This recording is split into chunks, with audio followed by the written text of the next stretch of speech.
Are you ready? Can crush us. It don't really get no better than this. The podcast that you're looking for if you're really heavy into wrestling. Hosted by the Mark. Energy that's so amazing. Gotta keep it entertaining. Rep the Can Crusher Nation. Yeah, you know what's going down in the ring. Lights out when you hit a ding ding. Knock them out like boom bada bing. Hold it down, you can crown me the king. Got a shout out to the Miz and Duke the Dumpster. We choke slamming everybody. Power driving, hit them with a face buster. Yeah, this the show you need and it ain't no need for waiting. Mark, hold it down for the Can Crusher Nation. All about wrestling and keep it entertaining. Can Crushers Wrestling Podcast. Time to break them, let's go. Yeah. Can Crushers. Yeah. Can Crushers, let's go. Well, let me tell you, brother.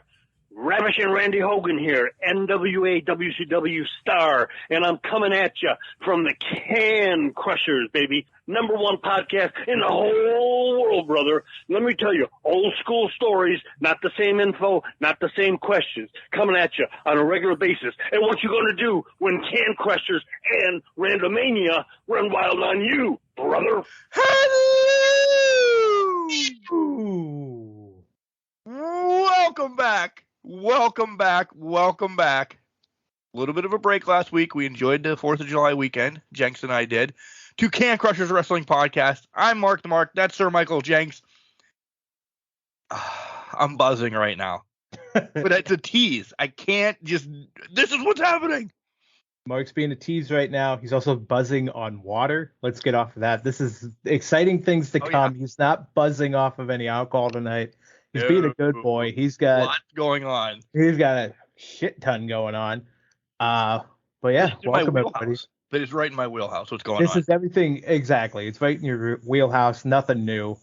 But you invite this kind of stuff. So you do. I mean, you love it though. That's what I meant. I will bitch that I'm tired on Thursday. Friday, guys, mark our calendars. When we record next Friday, to release it Saturday, Mark will be bitching about how tired he is in that episode for sure. But it'll be fun to hear everything that goes down. So, with that being said, how are you? What you got going on? Glorious. I really am glorious. First and foremost, I hope everybody had an amazing 4th of July weekend. Prior to and prior after. Yep. Not prior after. Jesus. This is why I don't do cue cards. I think you might need the alcohol to just get through whatever you're saying. Maybe we can segment 2. I'll have a beer with you tonight. But I hope everybody had a great 4th of July and everything like that. It was kind of too impromptu. Hey, we're going to take a break. Things came up, but it fit. It didn't fit for the pay-per-view, but we're going to cover it today. And then, we'll just rock and roll from there on out, just the way that we do this. So let's start off baby steps. Okay? And then we'll get to my week. Yeah. This is episode 483. As you're listening right now. 483. Which means episode 500 is around the corner. The final countdown. The final countdown. Yeah, not the worst. We can't afford that. We cannot afford that. 500 is right around the corner. That's pretty awesome. I've figured it out. Okay. And they're going to be like, well, you skipped a day. We did, but it's already planned in. Barring anything crazy in our lives. Okay. And that could happen. As of right now, September 16th is going to be episode 500. And as we get closer, don't do it now. My God, I don't want my phone to ring for the next 2 months and a half. There'll be people that do it, though, this week. I know there will be. We want to hear, and you have to keep it under 3 minutes, and you have to keep it one time. I hate to be that guy, because I feel that we're going to get a lot. Yeah. Just from reaching out already. I feel that we're going to get a lot. So if I see somebody with 6 times that they called or 13 times that they call, I just have to delete it because there's going to be other ones.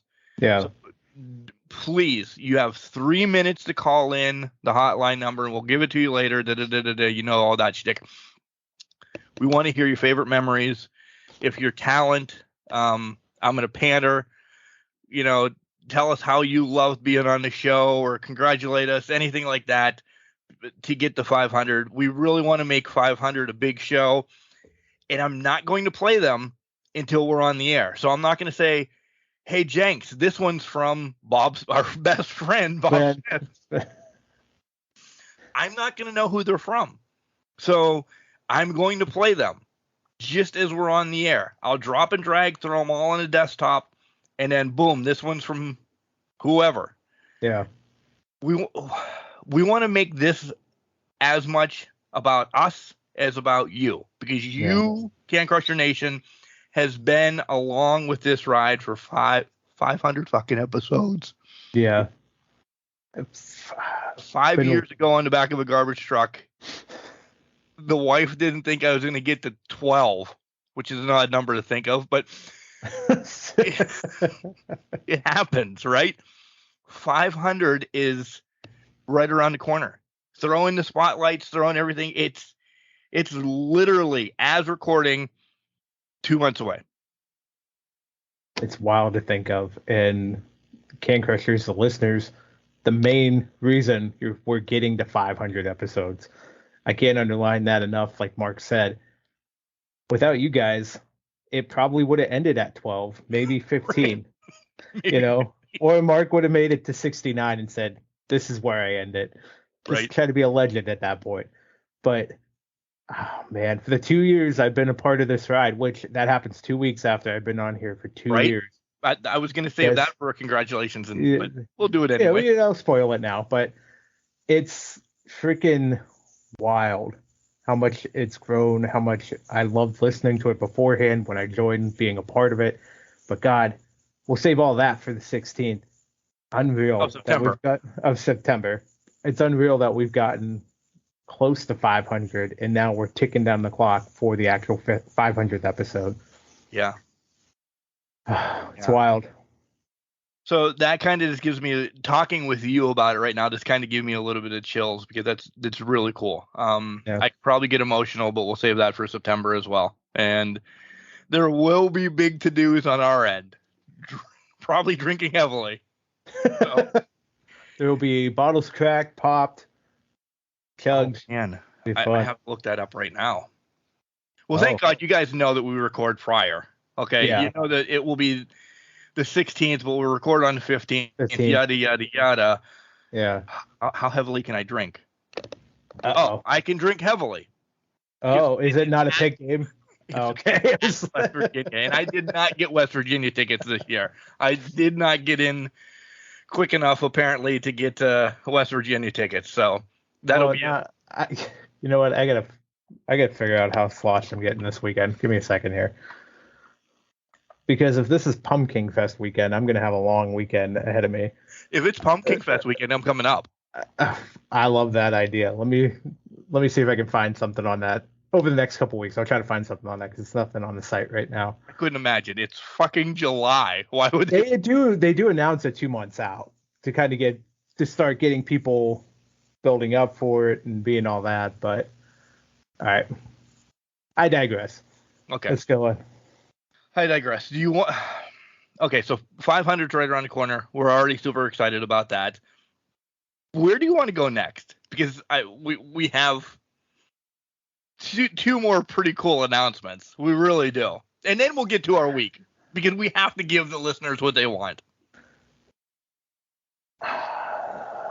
This is a difficult choice. It really is. If it's one, I have to get the read ready. If it's the other one, we'll mark out for a while. Let's mark out for a while, and we'll give you time to get the read ready. Touche. So how about you do it then? Go ahead. I would, after these 2 years, I'd like you to finally make an announcement. I'm an asshole. Put me on the spot now. Now I'm blanking. What is it? The big one? Are you kidding me? No. Are you really kidding me? You forgot already? Yeah. What are you talking about? Oh my God. Whisper it again. I don't. Hold on. By the way, this is what happens when you put me on the spot. Oh, that one. Got it. See, guys, this is what happens when I already forget about things. I've been drinking heavily since earlier this afternoon, so leave me be. Were you off today? I had the afternoon off. Yeah. So. Legally? Yes, we'll legally. not go there. Yeah, we're not going there. Anyways, so for some reason, not for some reason, because we're amazing and awesome podcast that's nearing 500 episodes, we have made our debut on IMDb. What? Every single episode is listed out there on IMDb. I don't have the words for this right now. Done. I have no idea. Like, this came to my attention probably Wednesday when I was doing something. Yeah, and when you said it to me, Mark told me before this podcast, so this is probably half the reason why I kind of like still in shock about it. I had to look it up, and it's here, Can Crushers Wrestling Podcast, 2018 podcast series. It's listed. It's on IMDb, 482 episodes out there right now. It's unreal. Every single episode. We just have to add plots to them that are out there right now. But we need an intern. We need an intern to do that, first of all. That's a lot of plots. But we're hitting the big time. IMDb. That's really cool. Like, that's... Yeah. Well, and here's the thing. I would never guess podcast would make it on there, let alone us. You can't... a wrestling... Crushers. A wrestling podcast. One in general. Yeah. It's out there. I don't know what to say. Like, so we have to remember when we're saying we're available on. We have to say. We have to say we're available. We're also live on fucking IMDb. I mean, fuck. The only other wrestling podcast that I know of that's out here is Busted Open on IMDb. But that's legitimate. Bubba Ray, Mark Henry, it's Dave serious radio. It's serious radio. Yeah, exactly. So, but we're out there, baby. We're out there, baby. And the other big announcement, because you brought up Busted Open, which is, listen, they're amazing. I love listening to those guys. Yada yada yada. We can give them all their to-dos as well, but we also got picked up by Podurama. And people are like, what is that? Well, Podurama is a streaming podcast network. It is synced, okay? And these are all the cliff notes that I have to tell you guys about. Because I've been working with somebody at Podurama once they said, hey, we want you on as well. Cool. Let's do some work. Okay, so I did some work. If you go to our website, you'll see that we're now listed there. You click on the button, listen, it'll bring you right to Podurama. It'll be in our show notes and stuff like that. But this podcasting network is seamless between iOS, Android, desktop, laptops. Essentially, if you're listening to it in your car, you pause it to get back into your house, and you turn on the laptop and you want to listen throughout the house, this, that, and the other thing, wherever you paused it and you want to listen to it on your laptop, we'll pick right back up from there. It just, and I'm not knocking the other ones. This is a great platform, especially like Spotify and everything that we are on. But normally you have to restart on Spotify or iTunes or any place like this. This, of course, as of right now, if you sign up, you'll get 50% off. There's a link in the show notes. There's a link on our website, all of that. So go to that. Right now, they're offering you 50% off when you sign up for the premium lifetime edition. That you'll be there. And the caveat to all of us working with Can Crushers is, once again, we are now going to be linked right to Busted Open, JR, Jericho, Stone Cold, the big ones, where and I am not one to knock anybody that has a podcast.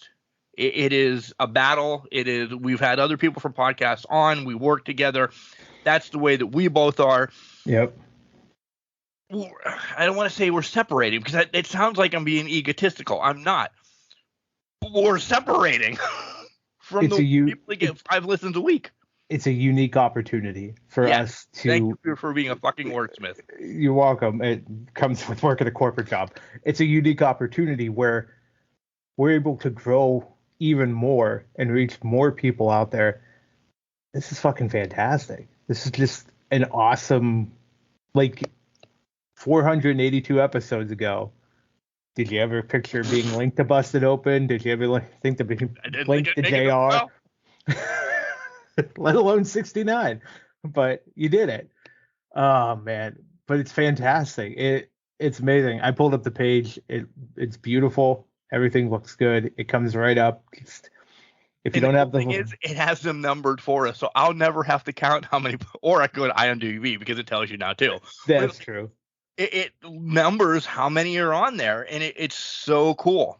Yeah, it is amazing. And well, now here's a dilemma for you. There's only 481 on this site, so today this one would be 482.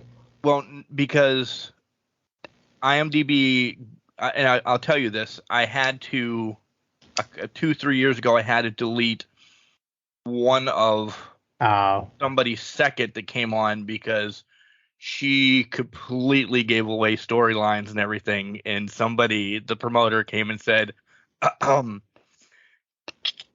yeah, got it. Erase that one. So that is one to us though. That's the downfall. Like if you have it, you have it.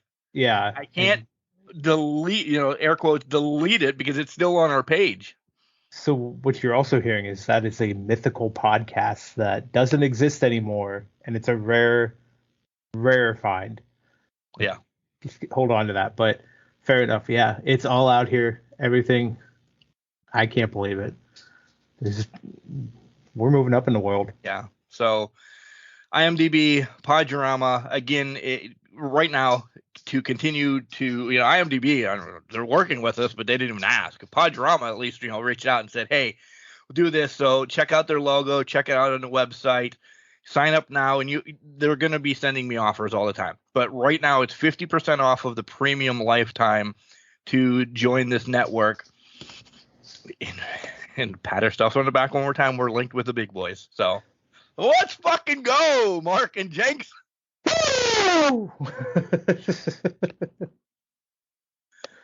How was your week?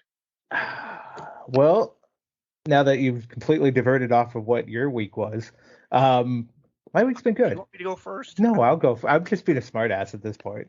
I had to say something. I'd divert from me being old and forgetting what the fuck I needed to talk about today. But it's been a good 2 weeks. I survived puppy mania that ran wild throughout this house for 9 days, brother. It was a lot of leg drops. 50 though. It was something else, that's for sure. 50 is a good number to put on it. There was a lot of elbow drops, a lot of cross bodies off couches from dogs. Overall, everybody had a good one. Bailey and I both slept all day Sunday after the pup left, so we enjoyed that time of peace. But no, it was fun having the pup around. So you guys missed that craziness for the last podcast because we had to shift things around, but it's all good. Outside of that, it's been a good week. Just hanging around the house, going to work. Did Habitat for Humanity a little bit yesterday, so did a little bit of volunteering work, so that was fun. So that's been the overall week. I hung some gutters, siding, did some drywall, took shit down. It was a lot of fun. Helped the family. The father, the husband of the family, was there. He came over from, I believe it was Congo in Africa. 6 kids. Plus his wife. They're moving into this lovely house. Honestly, it looks better than my house inside, and it's only got drywalls on the studs right now, so I'm kind of jealous of what he's got, but JK. He's a pretty nice dude. He was there helping us out. We were doing all kinds of stuff for him and that. So it's pretty nice to do something, build something for someone else in the community, give back a little bit in the community and that. So I'm fortunate enough that I can do it through work. A bunch of us could go and do it for them, and it helps build some team camaraderie on our side, but it also helps us do some good for the homeowner that's going to be moving in there. So I'm hoping we get to go to the dedication ceremony so I can see him and his family get to go in there and enjoy their new home and that. So, but it was a good day yesterday. They'll have it all painted up and everything, right? Or they're going to say, here's your house, you can paint it the way you want, or what? Yeah, so for Habitat and for Humanity, the homeowner, whoever's receiving the home, has to put in what they call sweat equity. And we were talking to the guy, and it's about 300 hours. So he has to go in and he could get friends to do like half of that for him, like 150 hours, but he has to put in at least the 150 to 300 hours in the home himself. So he can say, let's paint it this color, let's do it this color. I'm not sure how the end results usually work, but when we were there yesterday, they did say that they were coming up around, they're thinking about September, October timeframe for everything to be completed, and which makes sense. Most of the drywall was up downstairs. Upstairs, we got, I think, most of the rooms done. The bathroom was still being drywalled in and all that. So they're pretty much coming along. We did miss mudding, which I'm totally fine with. Bummer. I was hearing horror stories while we were there about the mudding of drywall. So, but it was a fun time. It was a good it was fun. I enjoyed it and had a lot of good time. I'm sore as hell, but it was all good. Yeah, it's so much fun to break drywall because it breaks so easy, but it's heavy as hell. Oh, it's heavy as fuck. Like, I was trying to lift it. I was also trying not to be my normal bare self where I accidentally break things. Because I swear I could walk up. I've been around drywall before, and I just touched it and it broke. So it's like you have to be very careful with it. Just kind of do what you can with it. You should have seen me yesterday. I had my leg up underneath it, trying to push it up with my hands. You guys would see this right now because he's demonstrating It was all fucking things. I wasn't even screwing it in. Somebody else was screwing it in. Somebody else was on the other side, but I was trying to get it to keep it level. It was a whole fucking thing. It was so many yoga poses that I never want to do again to do that. But downward Jenks gonna fall, and that's been about it. So it was a fun time. That's cool. Yeah, it was cool. So that's been my week. Was there anything else? No, I don't think so. So yeah, that's been my week. How about you? How's your week? Work-wise, it's been work. It's nothing. But my prior to today, as you guys are listening, leading up for the next 5, possibly 6 days weather, I will have 14 Legion games within those days. As listening Saturday and Sunday, 8 games right then and there, 4 each day. I guess this has been thrown onto me, which I'm super excited about. Official score, which means I have to do the official score book. Yeah. Thus, pitch counts are very necessity, so I have to do that. I have to do the announcing. Game day, so music and any other announcements going on. It's a whole pile. And then via a meeting last night, Skype meeting with everybody, since I'm the official scorer, and this is the one that I'm like, oh no, this could be bad. I picked the alternate team. Myself, because I'm the official scorer. That has, God forbid, anybody listening to this. You should be at baseball practice right now, kids. Listening to this right now. Some of you are playing right now. Yeah, some of you are playing right now. You're not allowed to have phones in the dugout. What the hell are you doing? I'm very diplomatic. You know this. Yeah. So yeah, I have to pick 9 because that's a team. Well, yeah. There's 8 teams. So do I pick 1 from each team, and then the overall MVP from essentially the winning team gets 2? I mean, I have to go by stats. I completely agree. You go by stats, but again, I think it's a dick move to leave. It's an all-star team. Why can't there be one representative from every team? Yeah. Well, just like baseball. MLB baseball. Yeah, one representative from every team.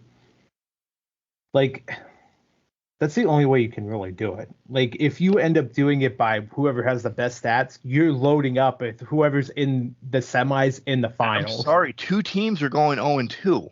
Yeah. And I hate to say it like that, but 2 teams are eliminated Sunday. I digress. You know, like, I don't want to say I'm not going to pick anybody from those 2 teams to go 0-2. But why not? They could lose 10-6 and one guy could have all 6 RBIs. Why wouldn't he make the team? Well, yeah, exactly. And that's exactly what I was going to say. Even on those 2 games, they lose both of them, even by a substantial amount. There's going to be one kid that's probably 3 for 4 both games, right? Knocking them in. You know what I mean? He did an outstanding job, so he should get some credit for it. So that has been my thoughts. That is where the anxiety driven. I'm like, man, that's not my calling. That's because every kid. Listen, it's a Region 8, and essentially, if people in Arkansas are listening, that's half of Pennsylvania coming to this tournament this weekend in little town that I'm at. So I'm like, holy moly, I have to pick.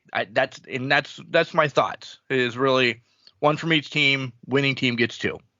Yeah, I think that makes most sense. So that's it. I'm super excited though. You're right. You said it at the beginning of the show. I put myself into this. I'm ready to go over right now, and it's 6:47 at night. I'm ready to go over right now and start doing everything, but I should get some family time in. But, well, yeah, you're going to have like 5. You only got 5 days to not have family time, so you might want to get that 6 days. Yeah. Start Saturday. Yeah, something like that, 6 or 7. But I know you're excited. I know you're pumped.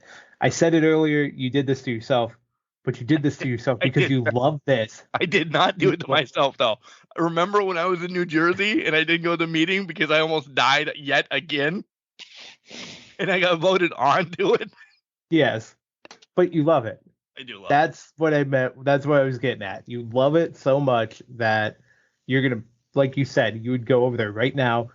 Besides family time and recording the podcast, you'd go over there right now and just go ape shit and get everything ready for the I'd go ham for the weekend. Really, yeah. I have to. I guess there's going to be like 4 or 5 people underneath me, and delegation is going to be like, "Did you get that pitch count? Did you get that? I don't want that song right now." I'm going to be Chris Norris all over. Yes, that's what this tournament needed, was a director of entertainment to drive them home.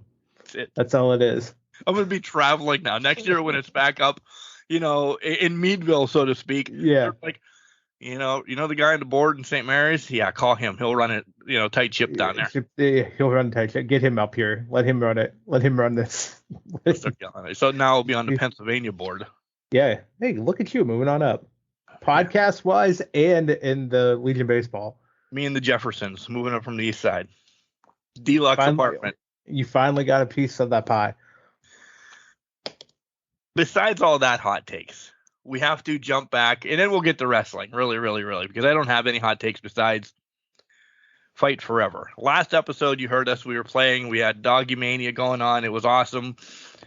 Fight Forever is getting his first patch.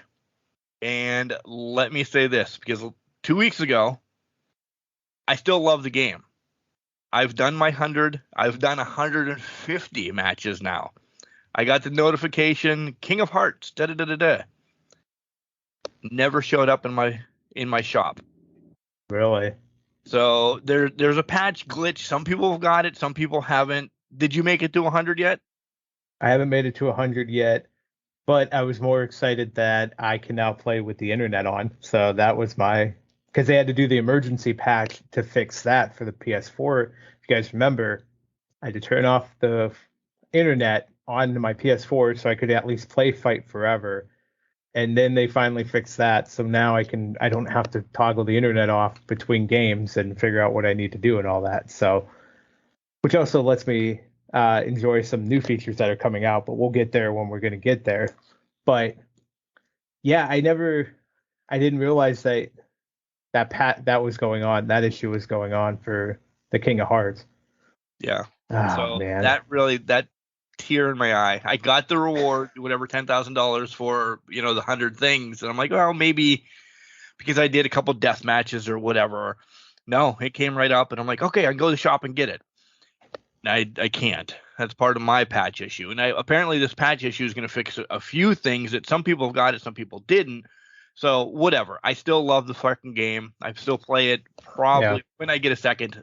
The last week and a half, I might have got maybe 5 matches in total, but I love it. July 25th, the next DLC comes out, as you'll get the Bunny and Keith Lee, still the oddest pairing of people. Limitless Bunny. Why wouldn't you get Bunny and Blade or Bunny and the Butcher? Or give us 3 wrestlers. Give us the whole Bunny Demon thing, Butcher, Blade, and Bunny.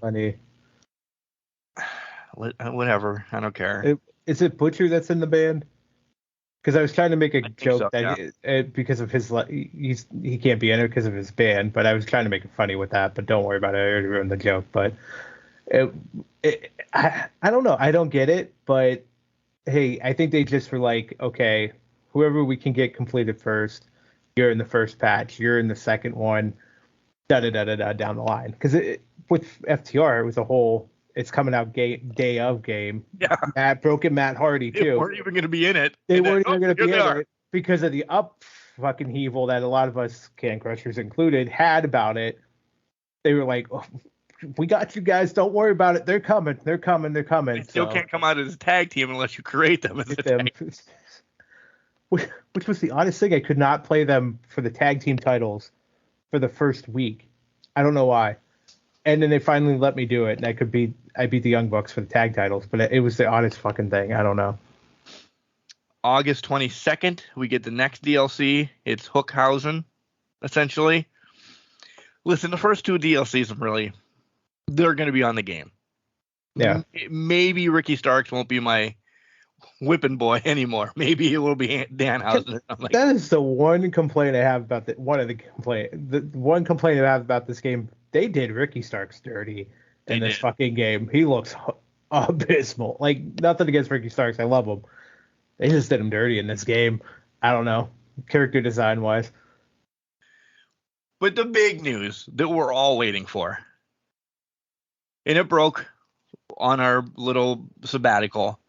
Stadium Stampede. Online, 30 people riding fucking horses and bulls and tanks and battle royale. It's essentially Fortnite. I'm going to suck at this, but that's all I'm going to do. Oh, 100%. You know what I'm going to do? I'm going to try to find the horse to fucking ride the whole time. That's what I'm going to do. With everybody. Couldn't give a shit about on the horse. Yeah, exactly. Everybody. I'm hoping that's an achievement. Everybody rides the fucking horse and Stadium. I bought the horse already. In the shop, you can buy those. Oh, yeah, I did buy. Yeah, yep. Yeah. I got the horse. I'm excited for it, but I know, listen, we talk about that have like 150 matches under. That's been since the game came out. There's kids that have played 150 matches day one. We're going to get throttled on it. All we want to do is hope that we end up in the same network or whatever. Yeah. If we can get some of us guys in the same one just to do a mockery, probably die in the first 2 or 3 people. I'm riding the fucking horse. That's all that matters. We're gonna do the Spider-Man meme, and then we're just gonna run out and try to destroy ourselves in 3 seconds or less. But it'll be fun as hell. I'm not a big online guy. Neither am I. Yeah. But this looks like it could be. It could be something. It's worth a fucking try. That's for damn sure. Yeah. Give it a couple tries. And if I ever win it, probably game will get platinum and put on the wall. Make sure you buy a nice frame for that. No dollar store one. No dollar store. Oh God, that's the expensive one because all these ones are nice. I don't care what you say. I love my frames, by the way, asshole. They're all the same frame at least. I was not making a joke about your frames. I was just saying. Oh, okay. For that game, for the platinum status, Jesus Christ, somebody's defensive about his frames. I was only joking about because you won the game, you have to put it in a nice frame. Gee, wow, man, coming after me. Listen, I know I forgot IMDb earlier, but God bless America, don't come for me, bro. Yeah, I had to write that down on a piece of paper. He was so excited when I told him prior to the show. He's like, I forgot. We had a lot. It was one announcement in 2 years. First of all, this is why I don't make announcements, apparently. Also, we had talked about a lot more after the IMDb thing. So we did. You know, it happens. It happens. We did. We need to talk about more wrestling, though. We do. Did you see the banned moves list from AEW? I did. Is it because Warner Brothers? That's what hot and heavy now with Warner Brothers. I think Warner Brothers is definitely putting a next name. I think the seizure spot that Danielson did catapulted this to fruition in the past week or something like that. Because now we have to be this is very much a board of directors type decision. The needs approval list, I think, is interesting more than the ban moves list. The ban moves list, I think, makes sense. Right. For the most part. But the needs approval list is what's kind of throwing me off here. There's a couple of things where it's like, that's what you need to ask for. One that sticks out, the high risk dives, top rope moves, the 450s, the 630s, shooting star presses. That's Pac. That's Pac. Which now instantly, and we'll get to it when we get to it, but clearly a main component of your whole roster. Yeah. Anytime he's there, he's a main component. Pac. That's entirely Darby. Penta, the Lucha Bros, Commander, who you've been showcasing on a weekly basis, whatever show it ends up on. Vikingo when he comes on. Those are all guys that do these spots. So do they get worldly guys? They're not saying this wrong, but you guys, Can Crushers, understands. So hopefully IMDb does as well. It's not your homegrown talent. It's the people that are grabbing people overseas, Japan, down south, and all like that. They're like, oh, I'm going to watch AEW because Vikingo's on it. Exactly. You're taking his moveset away, you lose Mexico. So to me, do those guys get an automatic, I know you're going to do this, so you can have our automatic blessing type thing? So, like, you have a Vikingo who's not technically on the AEW roster, I don't believe.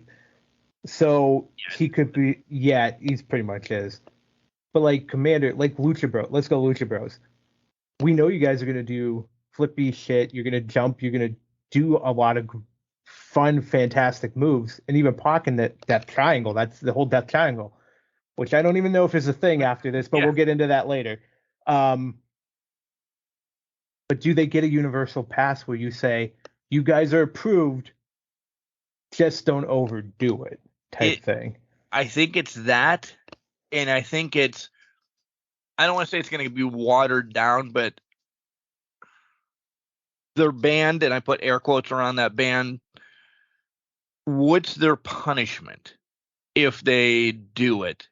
If it's going to bring viewership to Warner Brothers Discovery, but they do a 960 off of the top rope, and I don't even know how many times that is. So figure that out for next week. I don't care. You don't have to. That's hurting my head right now. You do a 960 off the top rope, and it's the number one trending thing in the world. Are they going to get punished? Because that's just so much. I think that's why you see those as the needing approval ones instead of the banned ones, because that's what's drawing in your audience is those special moves. You guys, there's people out there, Hornet. We mentioned more. But that complain about the flippy shit, the way people do things, the no-sells, whatnot. But that's what draws people into the product as something different than WWE. You can argue that right, wrong, and different. But in my estimation, it's not seen in WWE because they don't have those boundaries. Well, they didn't have those boundaries put into place. AEW let them get it through with a lot. But now when you're dealing with a corporation that owns you, you see these restrictions, you start seeing stockholders' money starts talking more than it. The board of directors starts talking more than whatever you want to do. That's the will of the people. We're going to stick with flippy shit here for a minute. If you're going to have, and we're going to stay with the Lucha Bros because they do both essentially. Yeah. So if they're doing flippy shit, and we're not knocking it, it's just the best way that we describe it. They're doing the flippy shit. Okay, they've done the flippy shit for 20 freaking years now. They do it, and I understand it. One false move, something can happen. They at least have practiced, and they know the movement in air. If something goes wrong, they can maybe catch themselves. What you're going to see this Wednesday on Blood and Guts is a completely different, like it's a one-off match per year. Yeah. Thrown off of cages and balconies and Shouldn't that, and please don't bring this up, Warner Brothers, if you're listening right now, pause and then come back next week. Don't take that off the air. I would be more worried about them saying, okay, you can't have Blood and Guts on normal TV anymore. It has to be a pay-per-view. Which I wouldn't argue with whatsoever, because I always thought that was the pay-per-view style match, like a pay-per-view match. And you could easily work it in. I mean, Anarchy in the Arena and Double or Nothing, All In, All Out, whichever one's in Chicago. Perfect. Blood and Guts. Play with the cage aspect of it. Yeah, but if you guys, it's interesting timing with this, to your point. This is a blood mess next week, especially with the Elite versus BCC, the history of Pac and Omega, Moxley and Omega, Moxley and Page, the Young Bucks, and every member of that crew. You know, there's so much bad blood that's been built into this history. It's probably the most anticipated Blood and Guts, I think, coming up. Yes. So, and the fact that we're getting the Elite in Blood and Guts, something we were promised in 2000, but had to step away from because of COVID. So it's now they're not going to stop Moxley from bleeding. Moxley's bleeding within the first 5 seconds. He gets out there. He's going to He's going to bang his head off the cage wall like Goldberg does on a door and start bleeding before he gets in there. People are going to get hit with kendo sticks, hammers. Somebody's going to get stabbed with a screwdriver. We know that's the case. These are all, but I think this is also why these are on the needing approval list. Right. Because now that saves the Blood and Guts type match where, well, this is things they have to do for the sake of the story. So we have to let them do it. Have to approve it. We have to approve it so that they could do it. Aerosol spray still gets me on this list. That means Brandon Cutler cannot be out there with the fucking cold spray. He's fired if he goes out there with cold spray. Rick Martel could never come. Precious could never come. No arrogance, perfume, cologne, nothing. No. Terrible. All right. That's our big stuff. Again, Podurama IMDb and episode 500. Hey, I remember that this time. Yeah. Collar and elbow, hats, hoodies, tees, all the cool stuff that Al Snow and hooligans have. I'm not even waiting on shipping it anymore, Al. You've lost my trust, essentially, if you're listening. Head over there, and if you buy something, you'll get it faster than we're getting our shirt. Use the promo code Can Crushers, all one word, capital C and Can, capital C and Crushers. You'll save 10%. All right. We are socially available: Facebook, Instagram, Twitter, and Threads. Oh, we're on Threads now. See, I didn't even know that. He sprung that one on me. Just right? I don't know if it's anything yet. I've put a couple things out there. I've heard. I got a shit ton of followers already the first day. I've heard a lot of great things about Threads. I haven't even started a Threads. I thought about it, but I'm like, it's a PG Twitter right now. Let's leave it at that. Yeah. And Well, nothing against it.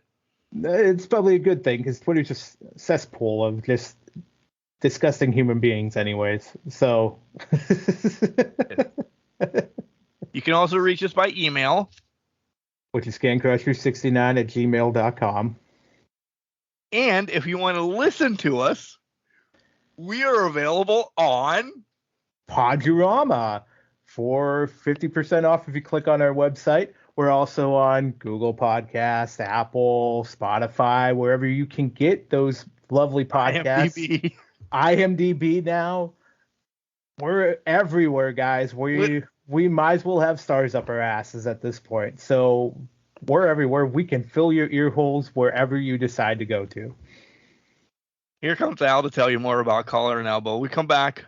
We'll get into Money in the Bank since we didn't cover it. What's happened in 2 weeks in WWE and transition from there. Wrestling. A love and a passion we all share. I've started a wrestling brand. The wrestling brand. A brand founded on the aspects of wrestling. Two entities working together to create a product that connect emotionally for people everywhere. Collar and Elbow is the brand. Passion and love for wrestling is the drive. I am Al Snow, and this is Collar and Elbow, the wrestling brand.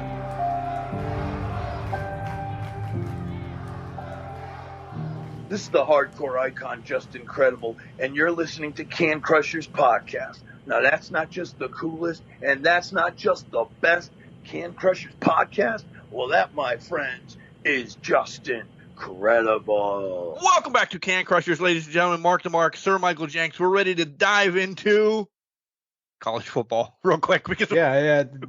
What's wrestling? First and foremost, have you had the Southern Tier's mango? No, what's it called? I just threw the can away so you could see what the beer looks like.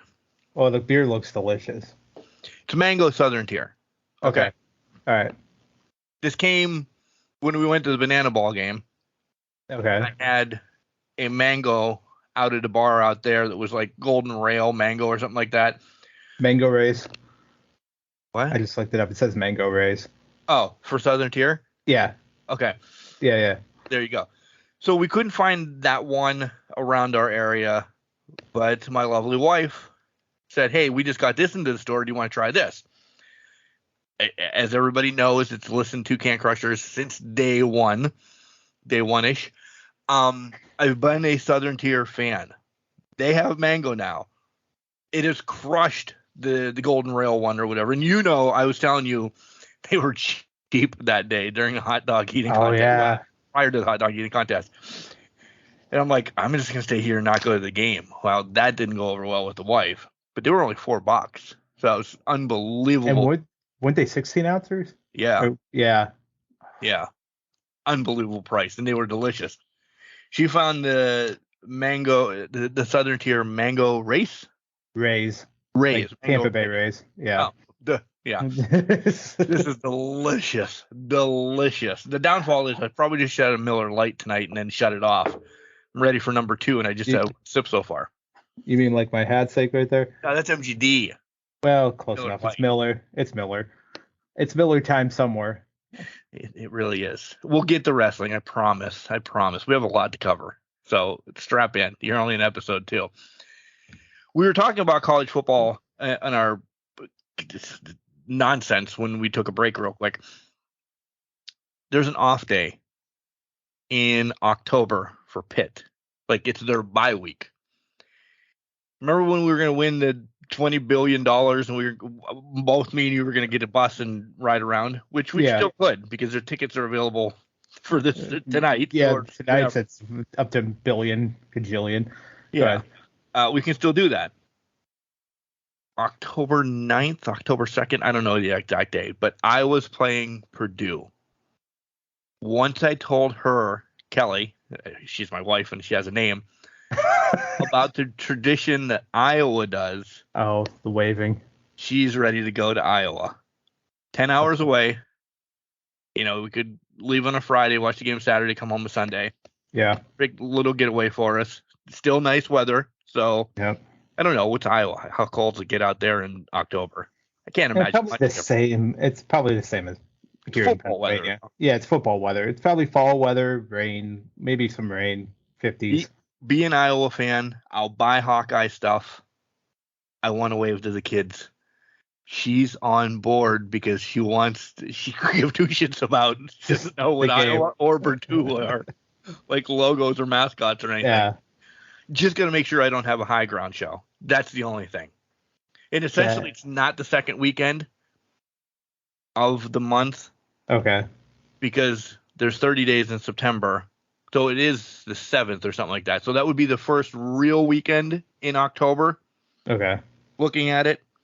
So usually high ground's like 14, 20-ish or anything. I was going to say it's the second, usually around the second weekend, isn't it? Yeah.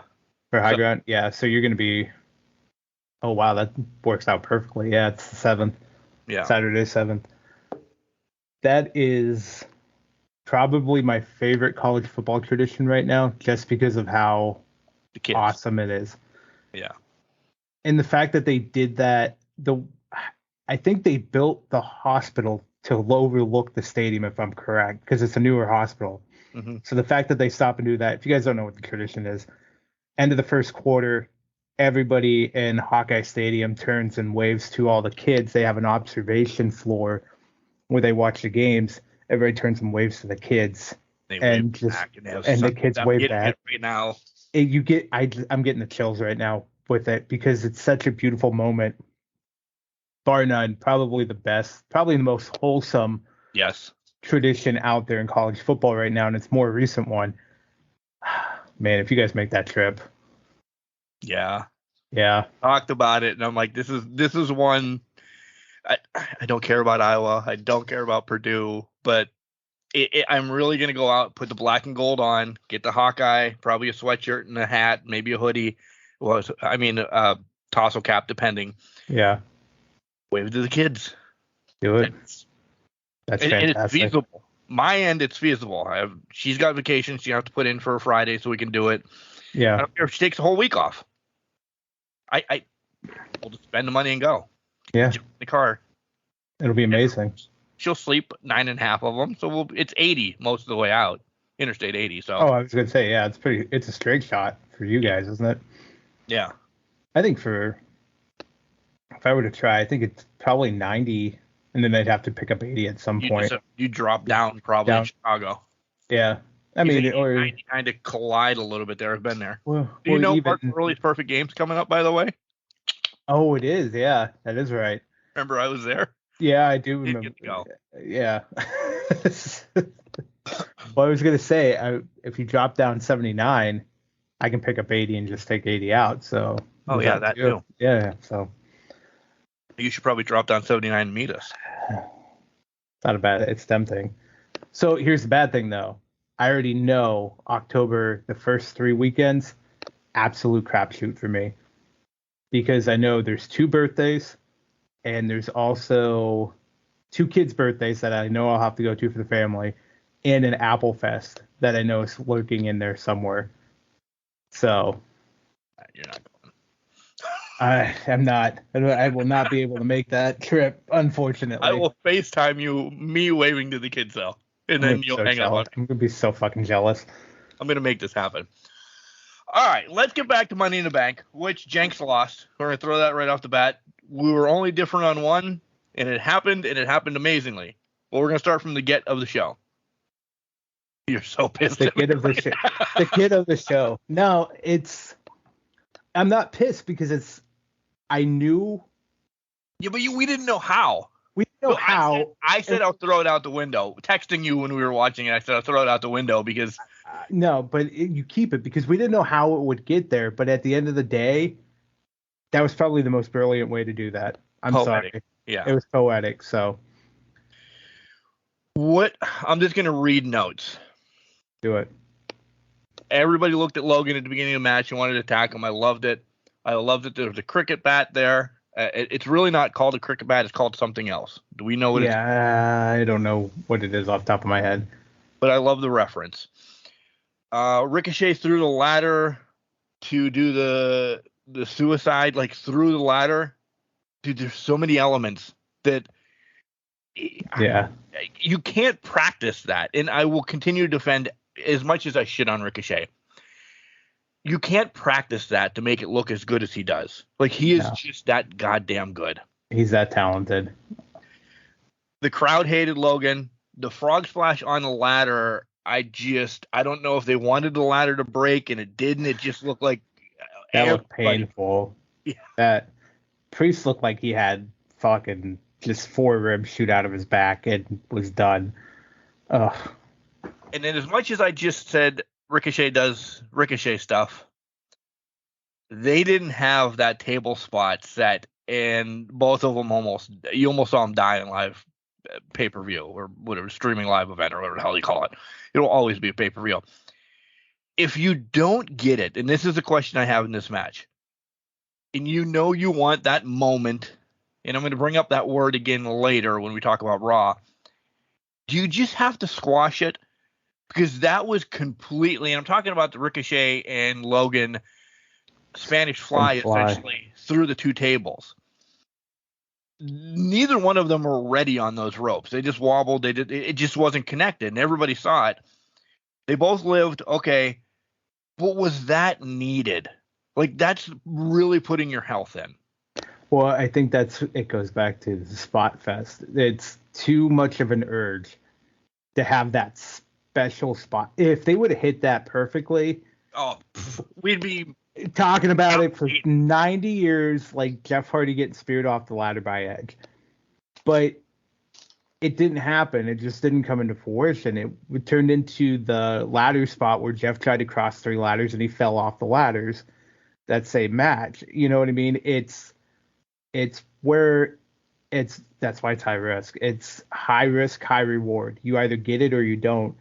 And I think if both guys were more seasoned vets doing that move, would it have worked? Maybe, but those ropes looked really janky at that point. They were very loose. And I think it was just one of those things where either just do the spot with the ropes, not add 5 elements with the ladder and all that, or just take the Bubba and Matt Hardy dive where you take the ladder over and just fall into the tables. We've seen that so many times, though. I thought that's exactly when they were setting it up. I thought, we're going to get the Bubba dive. And the other thing is, I don't think it would ever work, but it always makes me think, are they going to be crazy enough to try to do a Spanish fly off the ladder at some point? At some point. At some point, they're going to do that. And at that point, they're both going to get seriously injured, because we saw how close call it was with the Spanish fly. But you're doing that from a ladder 15 feet in the air. And essentially, if you rotate too early, you're going to break every bone in your chest, back, whatever, neck. If you rotate too late, you're going to break every bone. That is one of those. And yeah. So, and it always seems like when it's that table spot, those 2 tables at the entranceway, nobody hits one of the tables, or they never break for some reason, one reason or another. So that spot's always a dangerous one. It is. I put that was not needed. They're fucking idiots. I love that they teased LA Knight. We were not on LA Knight. We saw the winner. It's Priest won. You guys know by now. We predicted that. But they gave us enough tease that, listen, we do this 500, close to 500. You guys are going to get so tired of that. We're almost 500 episodes. And then it goes to over 500 episodes, by the way. So you're just going to hate us. Or me, at least. That's all right. I like being the heel once in a while. I just lost my train of thought. And that's another reason why you love Can Crushers. it put that much of a doubt in. I'm like, oh shit, there really are. They're going to give it to LA Knight. For a brief minute, I'm like, well, we both got it wrong. Yeah. And we both would have been like, I like that. That's right. fun. I'll take that on the chin. But it's so close. But I love that. I agree with you. I love that tease of LA Knight because I think it needed it. Yeah. Because here's old regime versus new. And I know, guys, you guys probably get really tired of me saying old versus new. But old regime would have never turned into the audience love that way. They would have just did the squash. Disregarded them. Roman Reigns when, yeah. Yes, exactly. Push one guy to the moon, leave everybody behind. This regime will tease or play with the crowd response in it, and that brings in engagement from the crowd, which I think brings in more interest because now your voice, you're like, oh my God, did we hear it? Did they hear us? Are we doing it? Is it going to happen? And then it doesn't happen, but you're like, it was so close though. They're going to do it at some point. They have to. It's LA Knight. My question: are they? Yeah. Does that mean that was LA's test, essentially? That couple minutes in there, because listen, writing on the wall, they had Priest winning it. Boom, Priest wins. But when Priest takes the title and we get the turn and are we talking 6 months to a year? Maybe we get Finn and LA Knight, because that's essentially where it could possibly go if all lines. And that's not a prediction. I'm just saying it's something that Priest wins it from Seth. Finn and Priest go at it for a little bit. LA Knight says, I touched the briefcase too. You know, this is a line that could continue to go. Is that where LA Knight gets his comeuppance 6 months to a year? It could very well be. I think it is close. It's closer than anything.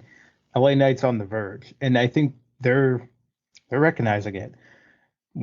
In Saudi, I think that's when they really took attention to it because that crowd was all about LA Knight. London, give or take, they're going to be excited for whatever you give them. They're going to throw out. They're going to be there. They're going to cheer. They're going to boo. They were super excited later on in the night. They were very excited later on in the night. A little bit of pandering going on at the same time, but that's a different story. But they play into it. But when you hear it consistently through the U.S., you hear it in Saudi, and you hear it in London, it's starting to come into fruition, especially when WWE starts reposting old content that somehow happens to have LA Knight included in it. Right? Yeah. Grocery store ads. I forgot about the car shield when he was in that one with Ric Flair. The workout video from 2014, still saying, yeah, to Triple H, and Triple H is giving him a dirty ass look. That's probably one of the reasons he didn't make it in 2014. Right. He went that way. Yeah, he's there. I think nothing against Seth. Seth is always going to be one of your faces. If we want to play pillar game, maybe we can do that next week or something like that of Raw and or SmackDown. But Seth is up there. He doesn't need the title. Him being the first champion, it's noteworthy. It's cool. Is he going to? I don't know if he's going to keep it long. I personally, I'm not predicting win yet, but I think it's Priest to grab. He has it longer than a la Seth started with it. And then we get something down the line. The fracture's still there for Judgment Day, even though they look strong Monday. It's a great tease. Listen, the Bloodline storyline, we're jumping all over the fucking place. The Bloodline storyline is coming to an end. So they need another hot storyline. Is it finally the Judgment Day? We shit on them for 2 years. They finally found their way. They found their way. Yeah. They have their direction. It's possibly there. I don't know if that's the guy to take it off of Seth though. But I think you have a valid point. Somebody, it could be. It could very well be. But I also think that if he does it, it's a test. It's not a true title reign. Dude. It's like when Edge won the first one and cashed it in. 3 weeks transitional champion. It was a test to see how he would do. Could he be the heel of the company? He passed with flying colors. That's going to be the thing with Damian Priest. He carried Bad Bunny. Can you carry a rivalry with your former teammates as well as carry the world title and everything in between? The show. Maybe not the company, but the show, the brand. The show. Yes, exactly. So overall, I like the match. All the great. spots and everything, good match. It really was. We get the women's tag team title match. I love the fucking Spice Girl theme from Liv. I marked out. I instantly knew she was a Spice Girl. I went crazy.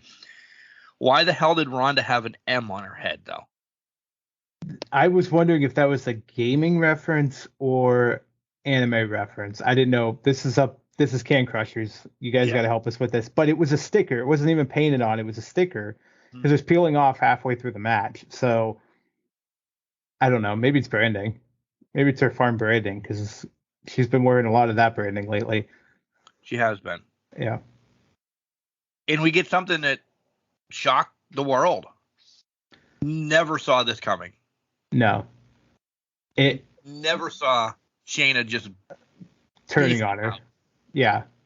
Karafuda clutch, ending, just putting Ronda down. I would have never in a million years thought that was the case. Because we thought, at least I thought, lengthy title reign. Yeah. I thought 8-10 months. They're going to do a lot of good things. I didn't even think they were going to break up at the end of it. It was just going to be, it ran its course and somebody overcame the submission mountain, submission specialist mountain. No, Shayna turned. And on Raw gave a very compelling reason why. And I kind of agree with her. And I think we talked about it a little bit. If not, there's no way Shayna's the heel in this. No, she's the face. She turned on Ronda, and that place went ape shit crazy. They loved it, and I loved it. I loved it. It was the first thing I texted you. I said they have a Shayna problem now. I think that's exactly what I said. Yep. They have a Shayna problem because they want her to be the heel. You can't. People, we've been are sick of Ronda. Yeah. And you've read over the last week or so that her time is really coming up in WWE. She's got a hard date that she's out. She's going to be gone. I think it's SummerSlam. I mean, the date wasn't given to us, but I think we're going to get a blow up of this. She's going to be injured. She's gone until her next go round. To be honest, I think she's just done. Because, I mean, she'll come back as a legend or just a Hall of Famer at that point. She'll get into the Hall of Fame at this point. Whether you guys want to debate that or not, she's getting in as a Hall of Famer. Yeah. 100%. Wrestler or celebrity side of it, whatever. But yeah. They'll constitute it as a wrestler because at this she was full time. She has championship. She was full time. It is what it is, but yeah. But I love it. New champs, and I still say there's a directional thing they can do with this. Raquel still needs to be a badass. We'll get to all that. Agreed. IC title, first thing I said, I fucking hate Riddle. And I completely agreed with you in text message over that. I love the shout out to the Honky Tonk Man and Savage. They don't get many shout outs, especially with these IC titles. Yep. They name the list that Miz had it 75 times. Well, they don't bring up Jericho anymore, but they name everybody that's had it a dozen times. You don't hear Honky and Savage. So when they said that, and I'm like, it's about damn time. Me and Lizzo were excited. You guys are on the same page. No, but I agree with you because it's always been about the quantity, not the quality or length of time they've had the title. Because Honky was special because of the 18 months plus that he had the title. Macho was special in a lot of different ways, but his reign itself, was fantastic. And the match that took that reign away was even more epic in its own right. So it made sense. giving them the special shout out that they deserved, that they haven't gotten in God knows how long. It was beautiful. It was as honestly, I'm pretty sure they haven't mentioned Honky or Randy Savage's IC title reign maybe since Santino tried to run the table back in what was that, odd 8, odd 9, whatever, and it was a comedy act at that point. So give them the just dues. That's what I love about it. We're starting to get that history back in there. We're starting to make it even more important, and people can start enjoying the product and understanding the history behind it. The match itself sucked for me. I could have cared less because Riddle was in it. But the returning Drew, that was big. Hard. That did catch me off guard. I would agree with you on the match. I think it was because we knew Gunther was going to win. And honestly, I was only there for Gunther to just destroy Riddle. I'm going to be fully honest right now. Excuse me. But returning Drew, man. And he hit a Claymore. Yeah. So I'm really liking this a lot. I am too. Because it does, listen, you've heard us, and we'll continue to talk about this. We don't want to go extra long this week. It's going to be long enough, but Drew's the perfect guy. Yeah. He's established this, that, and the other thing. Gunther doesn't lose when he loses the title. He just goes to Seth or Priest or whomever. Exactly. He just goes on to the world title picture, and he's the main event star at that point. Yeah. So does it happen? I don't know. We'll find out when we make predictions, but we'll see what happens. So, but it's on the horizon, and you're right. Drew's the absolute perfect opportunity to get the title off of him. I'm kind of leaning, though, they'd rather give him the Hunter's head on the wall type thing instead of taking the title off of him, but we'll see. Yeah. We're not making predictions today. Not making predictions. We're stirring the fucking pot today is what we're doing. That's what we got to do. Cody and Dom. Dom was arrested for jaywalking the night before. Poor bastard. He's getting profiled is what it is. You know, he really is. Dom's getting profiled. He shouldn't be profiled, especially in London, man. I don't know. I know I texted this to you because I had to make sure I put it in the notes.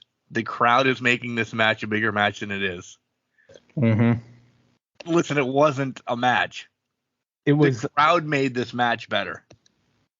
100% agree. But that's the power. I'm not going to say Cody. That's the power of the hate for Dom. The nuclear hate for Dom. This was nothing to do with Cody. We knew Cody was going to win this. Right. Right, wrong, or indifferent. This is the nuclear global hate that Dom has endured.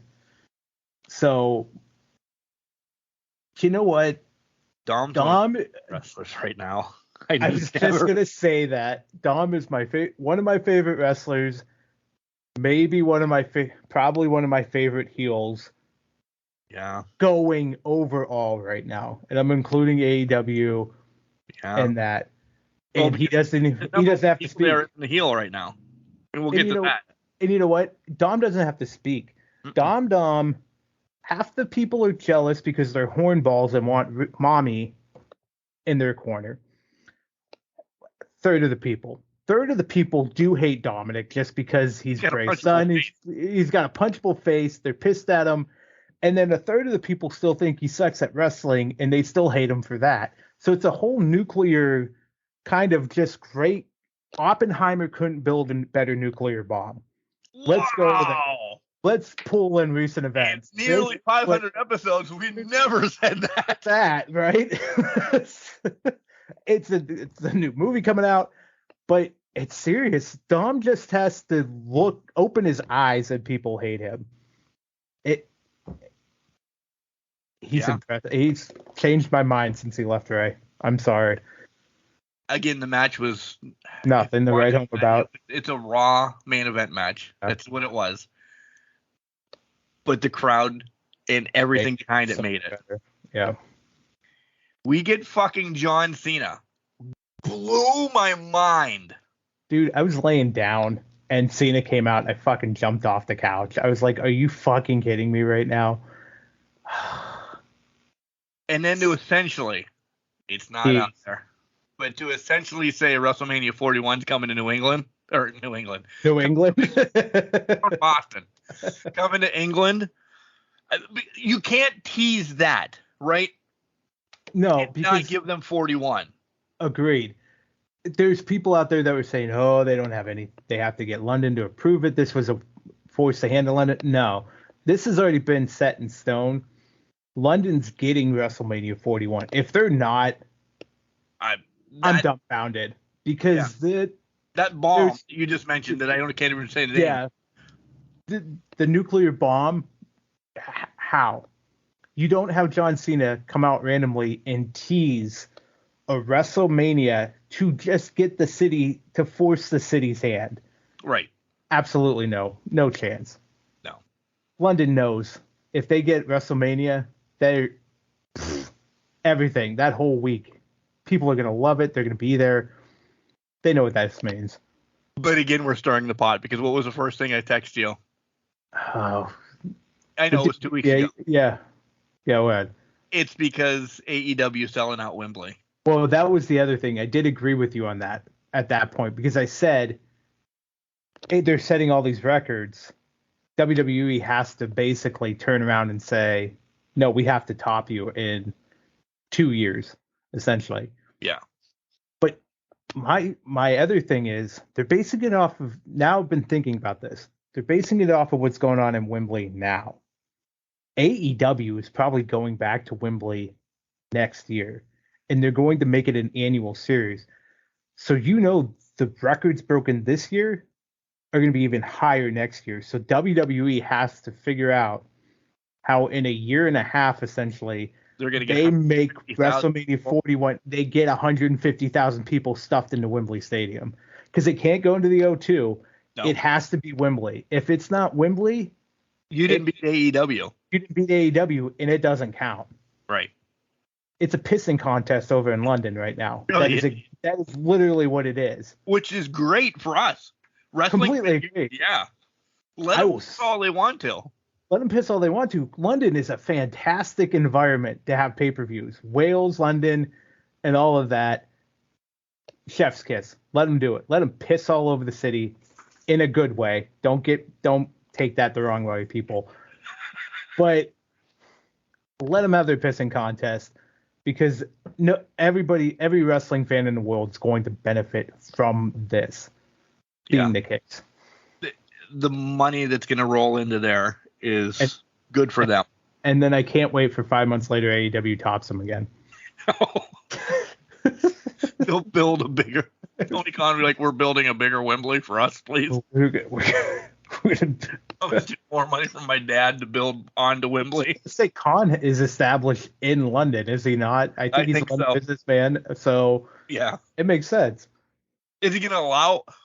All right. Well, let's play that card. Allow him if he's that established. And these are all farces right now, but they go down this path with us. If he's that established in London, can he veto it? You can only go to the O2. I don't know. I'm just being. Well, no, that's a great question, though. How much pull does he have in London? Or is it more, I just own these couple teams. Those are my ties. Right. If he owns Wembley, Wembley. I don't think so either, but let's play hypothetical because I have no idea. If he owns Wembley, they're not going there. Get your ass to O2. Don't even try to come here. Yeah. But he probably doesn't own Wembley Stadium. But I gotta look this up now. I'll look it up in a minute. But I think you bring up an interesting point. Tony Khan's dad, and I cannot pronounce his name, so I'm not even gonna butcher it and try. Shad.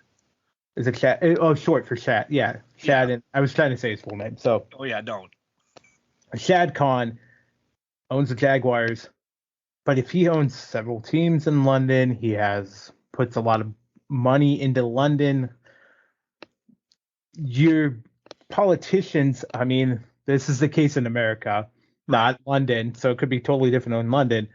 But your politicians are like, well, you're patting my district with money, so I'm going to tend to lean your way and just agree with what you want.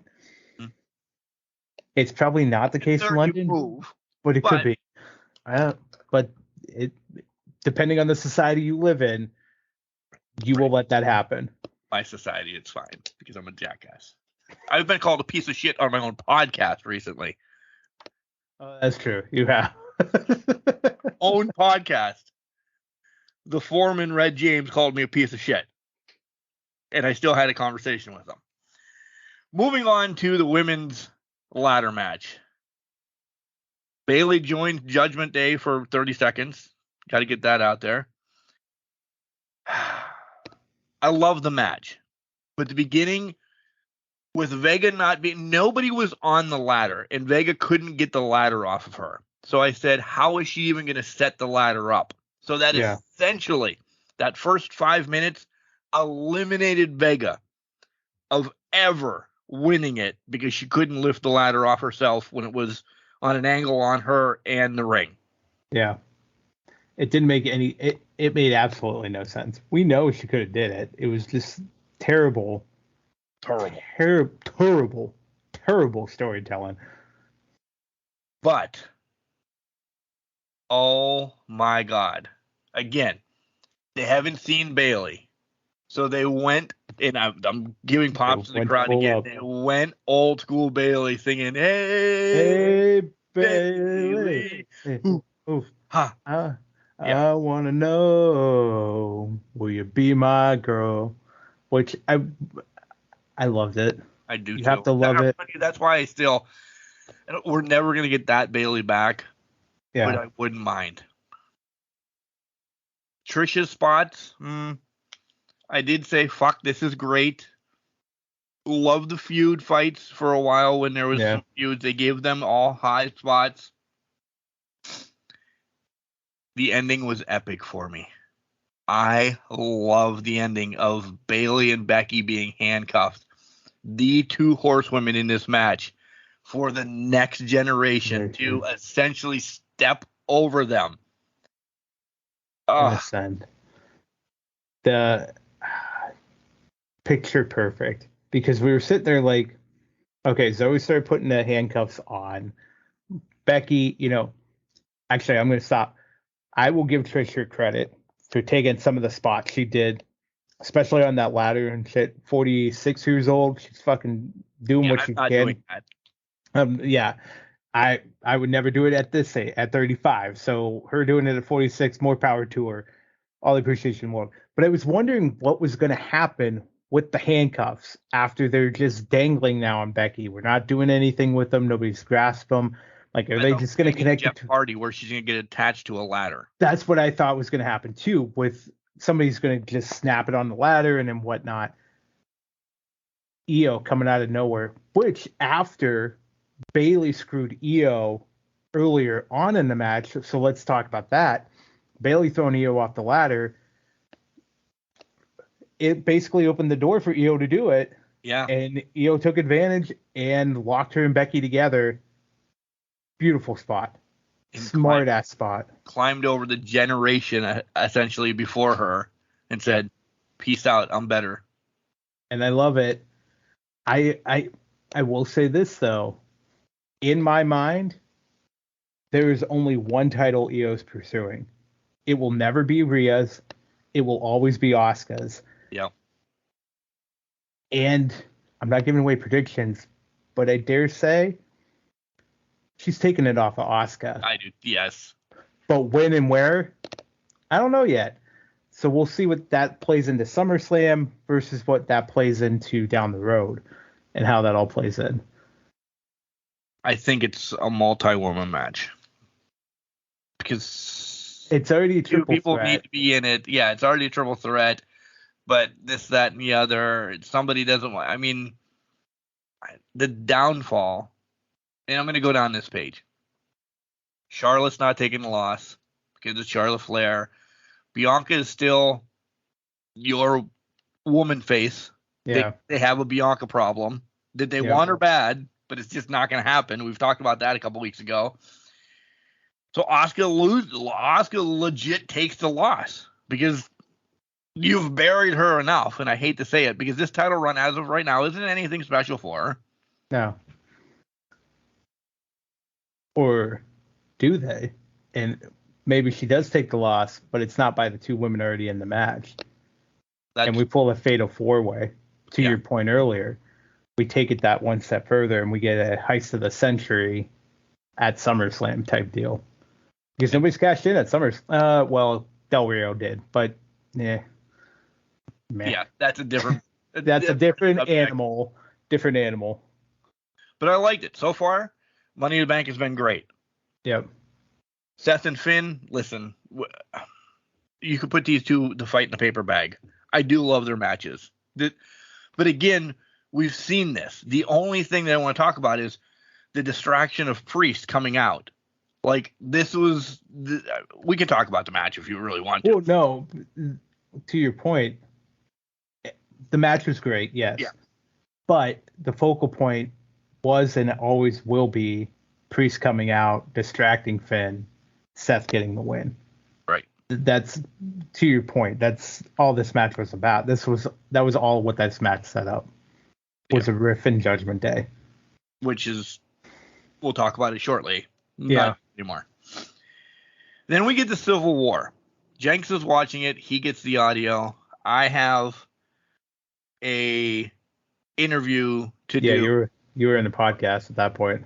So I have to mute, but I'm still watching. No, it was Pardon the Paranormal. Oh, that's what it was. Yeah, because you texted me. Pardon the Paranormal, yeah. Yeah. I watched it on mute, and then a couple days later, I went back and I watched it.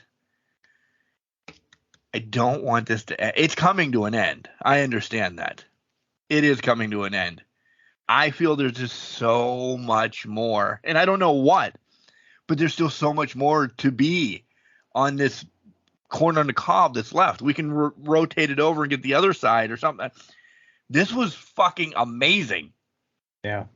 And then have Roman take the loss, and then we're going to fast forward to SmackDown here in a hot second. Holy fucking fuck. This was perfect. In every aspect of it. And to your point, every good piece of cinema has to come to an end point at some juncture. But everything in this match, you were talking about Roman taking the loss. Yes, that's the biggest point. I was shocked. I sat up. We thought it was going to be Solo. We thought it was going to be Solo. Well, actually, we both said Roman was going to win. That's true. We did lose. We thought they were going to... Well, even then, we thought if the loss happens, it's Solo. They wouldn't get Roman pinned 3.5 years after Corbin did it in 2019, right? So when it happened, I think it was a very surreal feeling where everybody was excited, but to me, I was excited, but also, holy shit, this is like history, and this is how you should have built Roman all along, because this is what you wanted, the indestructible Roman Reigns. You did it the wrong way before. You've got it now. And now it's a chef kiss when the final fall happens. It's the Undertaker meme, that guy when he loses. Yeah, just his eyes wide. Yeah. And it's like, what? It's that the armor has been broken. It can happen. And now we're in a phase of, when does it happen? When does he take the Solo loss? And that's not a pun.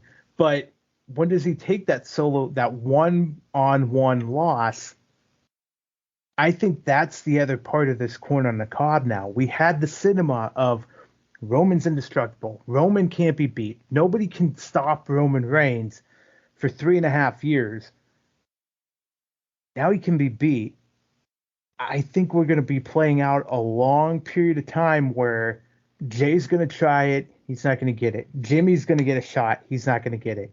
Maybe Solo gets tired and does the shot, because you saw the crack between Solo and Roman in that match, where Solo basically told him to suck it the fuck up and get up and start doing something. Don't cry. Get going. There's so many elements now where Roman's is vulnerable. He's open. I think it plays back into what we've been saying about Cody and the hard times, coming right back to it. But this is the next part of the cinema. Roman is vulnerable. How do people beat Roman? This is what's going to keep us salivating for the next 6 to 8 months, because we're going to be sitting there like, God, he almost had him that time. Every month, he almost had him. This guy almost had him. This guy almost had him. This guy almost had him. We know it can happen. Faith has been restored. Roman can fall. So when does the Roman Empire fall down? Yes, you'll have to wait and see. I guess we will. It's chef's kiss cinema right now. I still say it's not until WrestleMania. I don't think it is either, and that's what makes it special. It might be not until WrestleMania, but there's going to be so many there's going to be challengers that pop up, like Jay's going to be the first one, that are going to get so close that people think it's going to happen, but it never does. Jimmy's going to get closer. Jimmy's going to get closer. Let's say Solo's the next one after that. Solo's going to get even closer. Then we're going to have a couple other guys that they've been building up. Let's throw LA Knight in there. LA Knight's going to get in there, and he's going to get so close that he can basically lick the title, and he's not going to get it. There's going to be these guys that are just coming in that are strong contenders. Don't be surprised. I'm going to throw it out there. Priest gets close. Maybe Priest goes to cash in. Let's say Priest loses the cash in, but he's so close because Roman just went through a hell of a fight. Yep. Roman's in War Games or something, and he goes through this fight. Priest tries to take it from him. Roman kicks out and does it. Stops it. We're going to get the taste of it. It's there, so that when Rhodes comes in at WrestleMania 41 in Philadelphia, winning the Rumble again, pretty much, Roman's going to fall, and the entire empire will completely be collapsed at that point. It's going to be so sweet. I agreed. We won't touch on Raw and SmackDown essentially from the week right after, because I don't want to be a dick. They were really filler shows. They were, this is what happened, this is what happened. If you didn't watch this, they carried some storylines, but nothing. We're going to go to SmackDown, the Tribal Chief Warfare, Chief Court, whatever the hell it was called. Tribal Court, yeah. Oh my God. The opening, the closing, all of that. I don't know what's going on right now in the house. There's dogs and people running down steps. Jimmy being put on the shelf for a while. I loved it. I mean, I don't love that he's hurt wrestling. Yeah. But that gives Jay his way to prove. The big spot, though, because we keep bringing up Solo leaving Roman. When he had that necklace, and I'm sure it's not just called a necklace, but that's what it's going to be here on Can Crusher. It's when he had that in his hand. He looked at it. That's your tease. Mm-hmm. If you didn't see the tease during the Money in the Bank match, that's your tease right there, that he felt the power that necklace has as tribal chief. Yeah. He wants it now too. And you noticed in that spot, he didn't hand it to Roman. They got attacked. Roman picked it up. Solo never surrendered it. Solo will never surrender it. It's like the Lord of the Rings in this thing now. The power of the ring will corrupt you as soon as you touch it. So now he's touched the necklace. It has corrupted, and probably in Solo's mind, Roman has already given it up to Jay, even though it was to obviously low blow him. Roman's willing to just hand it away. So now, don't be surprised if this starts being a thing. Don't be surprised if the elders start playing into this more and more, because they sent Solo. And that was a big capital note in this.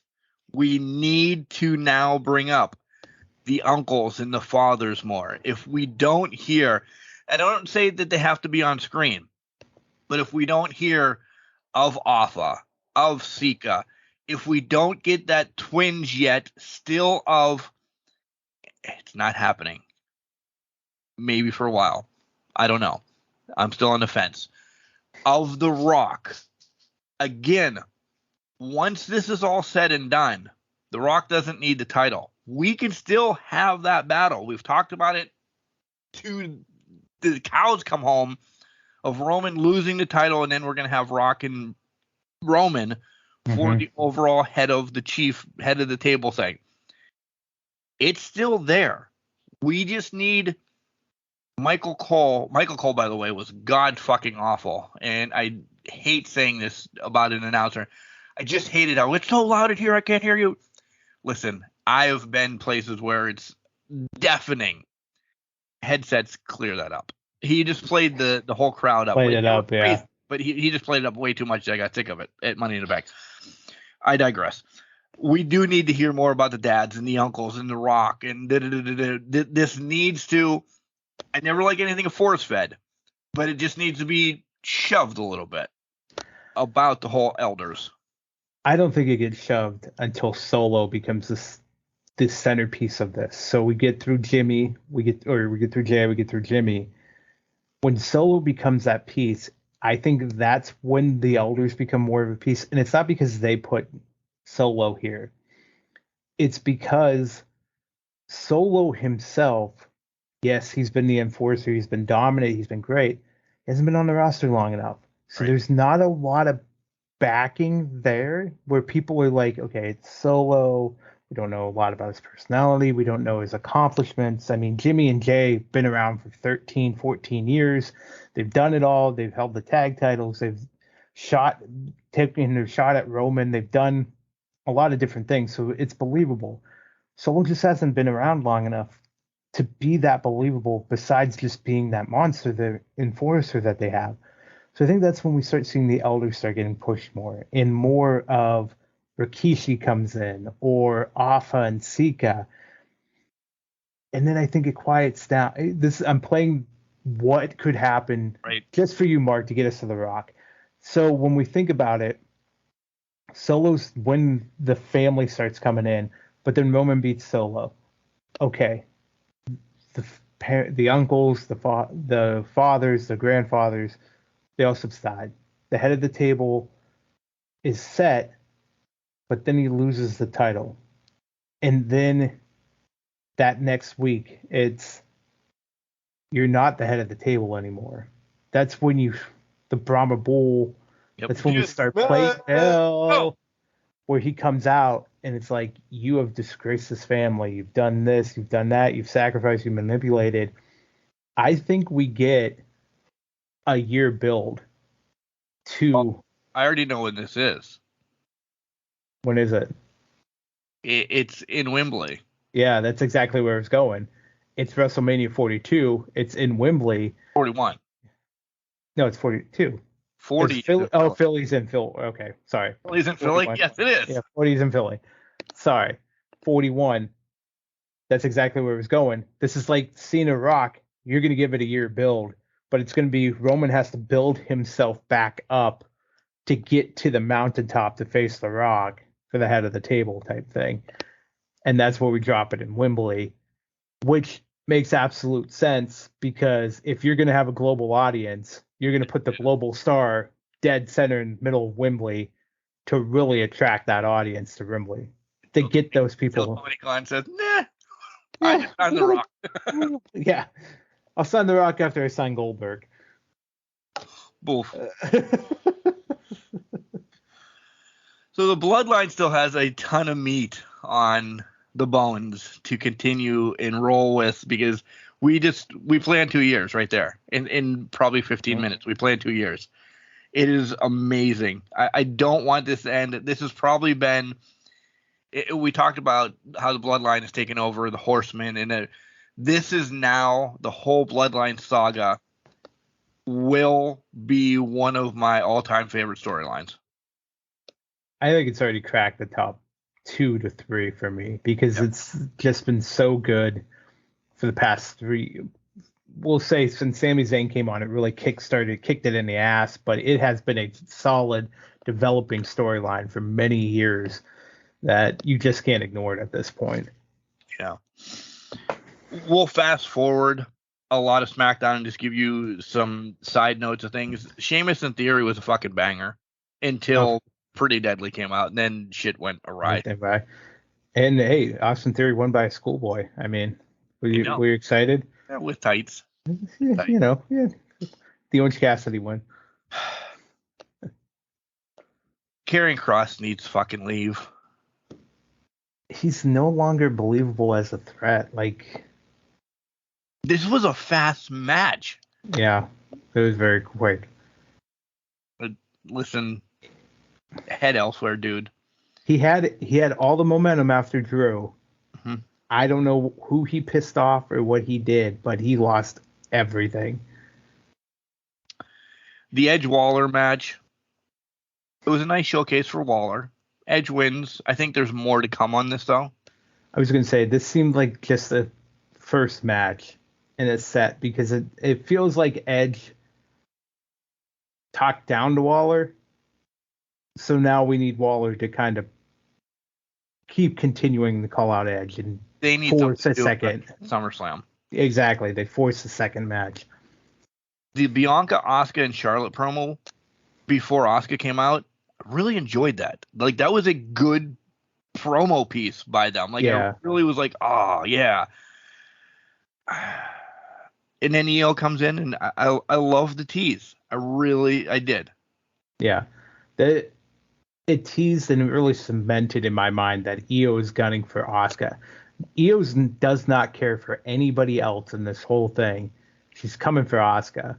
This has been a whole thing between these two for a year and a half now. So the fact that EO is building up for that, it was a good chaos. It was good chaos. I agree. The promo was on point between them before. I want to see where this goes. This seems like it has legs. This seems like the women's division. We have 3 centerpieces now in SmackDown to kind of level it out and be what does the next week bring? Which right now is bringing a Bianca and Charlotte Flair promo. So shit, yeah, it's on. Well, maybe during the time. All right, skipping over to Raw. This was very Judgment Day heavy. They were breaking up. They weren't breaking up. They're together. They stood strong. I mean, I'm going to fast forward all of this. They stood strong at the end of the night. At the end of the night, and we'll throw in NXT with that. They stood strong on NXT when they defeated Carmelo Hayes and Trick Williams. They looked like a dominant team and despite the tease cracks, they've looked dominant, which is also telling me that the time is coming even further because we've already teased the break. Now we've patched it with air quotes. They only won because of one reason. Rhea Ripley. Exactly. Well, that's the only reason they win. All the time. 10 out of 10 times. Yeah. Mommy's the only reason Judgment Day's winning, or seems like a threat. Becky and Zoe, I enjoyed this. I mean, I'm not saying it's a 6-pack or anything like that. They're slowly putting a rocket up Zoe's ass. I wouldn't be surprised, and get ready, that EO gets it. It's her test. Zoe takes it for her test, and then Becky and or somebody else gets it. I think we get 2 tests real quick. I think the Raw Women's Championship, once it's off of Asuka, and no disrespect to Asuka because we love her, think there's going to be some transition to see where it's going to sit. I don't think any of the big names are going to get it 6 months. I'm not saying EO or Zoe are not a big name, but you understand. You at least understand. I know where you're coming from with that. And are you talking the world title that Rhea has or the WWE title that Asuka has? Asuka. Asuka's one. Okay. because you said Raw. That's why I wanted to clarify with it. But I know it was formerly Raw, but I'm just clarifying. So, I would agree with that. I think Zoe has the opportunity here to really break out of her shell, and I think that's why they put her with Trish, because this whole rivalry, yeah, it was a Hall of Famer versus Becky to kind of lay the foundation for everything, but I think it becomes really this was about Zoe getting her to the next level and building up that foundation. Everything that's happened in the past 6 months is to build the foundation for the next generation of women. Because obviously Trish, she's probably done after SummerSlam. Becky, Charlotte, Bayley, they're going to probably go by the wayside here pretty soon. And not saying that they're going to... They don't need to be around the titles. They don't need to be around the titles. Honestly, they probably might move to more part-time roles where they're just not in the mix. We're trying to lay the foundation for what the women's division will be for the next 5 to 7 years. That's where we're at right now, because we have the crop of talent in NXT, we have the ladies in Raw, SmackDown, and all of that, and different. You're going to start seeing those Asukas, those Beckys, those Baileys, those Charlottes start to just go away. They're going to step off to the side, let these younger women go for it and have the titles. And that includes Rhea, who's only 25, maybe 23, somewhere in that range. Ish, yeah. Ish. She's still young. Bianca, she's still a younger talent in terms of experience in that. So it's Bianca, Rhea. We need to see who those other stars that elevate themselves become. Yep. And right now, Zoe's looking like that strong woman, that strong personality that can do that, and will play into the Io Skies, who's a unique, special talent. She really she is generational. She's a special talent. They're lined up. Everybody's lined up. Let's start cycling them all in. Because I would not be surprised, and I'll say this, if Becky, Bayley do not get another title run again. Yeah. I think the writing's on the wall for Bayley. No disrespect to Lulu. Yeah. Your dog's fucking named after her. I know. Becky, maybe one more. But maybe one more. Sniffs it. I really don't. I don't either. Becky, I'll agree, maybe one more. Charlotte's getting 16. We know this. It's going to happen at some point. From any of the, maybe she transitions back to Rhea or whatever. She'll get that 16th title reign, and then that's when she'll be done. Or she'll get 17, and she's the one that breaks Ric Flair's record instead of Cena. Joey Chestnut's going to beat that next year. Well, that's fair. He's on the right path. What's he only need 75 hot dogs? Actually, the way he blows people out of the water, he could do 45 and be fine. I know, right? The fast track again. Drew beats Imperium with dickbag there, meaning Riddle. I loved Maxine getting her varsity jacket, but then it was ruined listen, I still cannot buy into the Viking Raiders with Valhalla. It hurts. It does. Because there's 3 great talents. They are. War Raiders were War Machine in New Japan, War Raiders in NXT, chef's kiss. Loved them. Sarah Logan, and then she was Crazy Mary Dobbins. Yeah. And then in the Indies, she was really a great talent. Yeah. She's a very good talent. She was on the Riot Squad. She was still good there. I think she's just been criminally underutilized in WWE. And now she's Valhalla, where they're just trying too much theatrics, and they just need to bring it back a bit. Like, I'm longing for the days where they're bowling against Street Profits. Like, that's where I'm at right now. At least. All right. Ciampa and Miz was great. Add Reed to it, and I loved it even more. I really did. I don't know why. I wasn't expecting Reed to come out, though, to be a part of it. Like, I love it. Don't get me wrong. the Reed aspect to me was just like, shit, man, Miz is gonna win it. Like I don't know, maybe I just want Ciampa to win it to get a signature win. You know what I mean? But I understand Reed coming out to make that happen. But man, I just wanted Ciampa Reed. I'm all right with that. I'm okay with that too. Yeah. Put on SummerSlam. Let's let them cook. Ronda and Shayna's brawl was a brawl. I don't have anything else to say about that. Logan and Ricochet's face off. Logan says, and this is what pisses me off. Logan says he's not about the moments. That's all he's fucking done when he's been here. I know it was a slap in the face, and I'm sure it's a line that he was told to make people like me get pissed off, but he's like, I'm not about the moments. I think it would have been better delivered. Not good grammar there, so don't jump on me. But I think it would have been better if Ricochet said that line to Logan Paul. Yeah. Logan Paul said it to Ricochet, and I'm like, dude, he jumped through tables with the Prime guy. He had the collision because I'm telling you what I remember of Logan Paul. Yeah. Jumped through a table with the Prime guy, collision in air with Ricochet, almost died.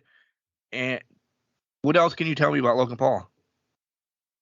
Nothing. Hey, you forgot one major moment when he dove onto Roman and Saudi and had the cell phone in his fucking hand. Oh yeah. You're gonna tell me that's not about the moment? Yeah. I mean, great. They did what they needed to do because they have us pissed off and talking about it. That's true, but the other flip side of this is that kind of went on a little too long for me.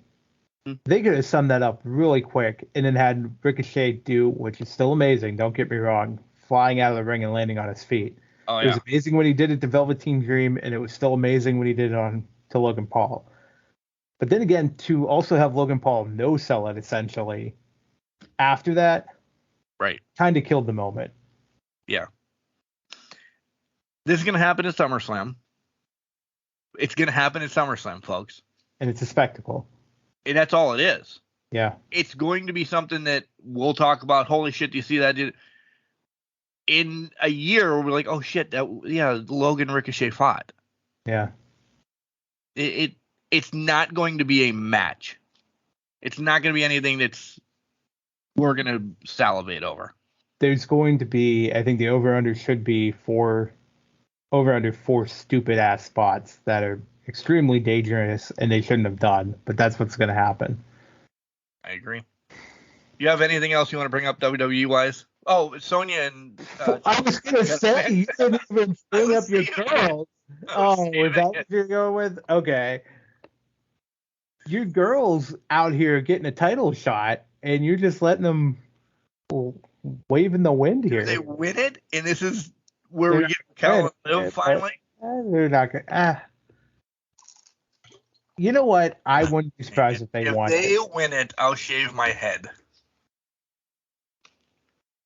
Everybody listen to that. I'm hoping they win it now. They're not going to win it. Is it going to happen in SummerSlam?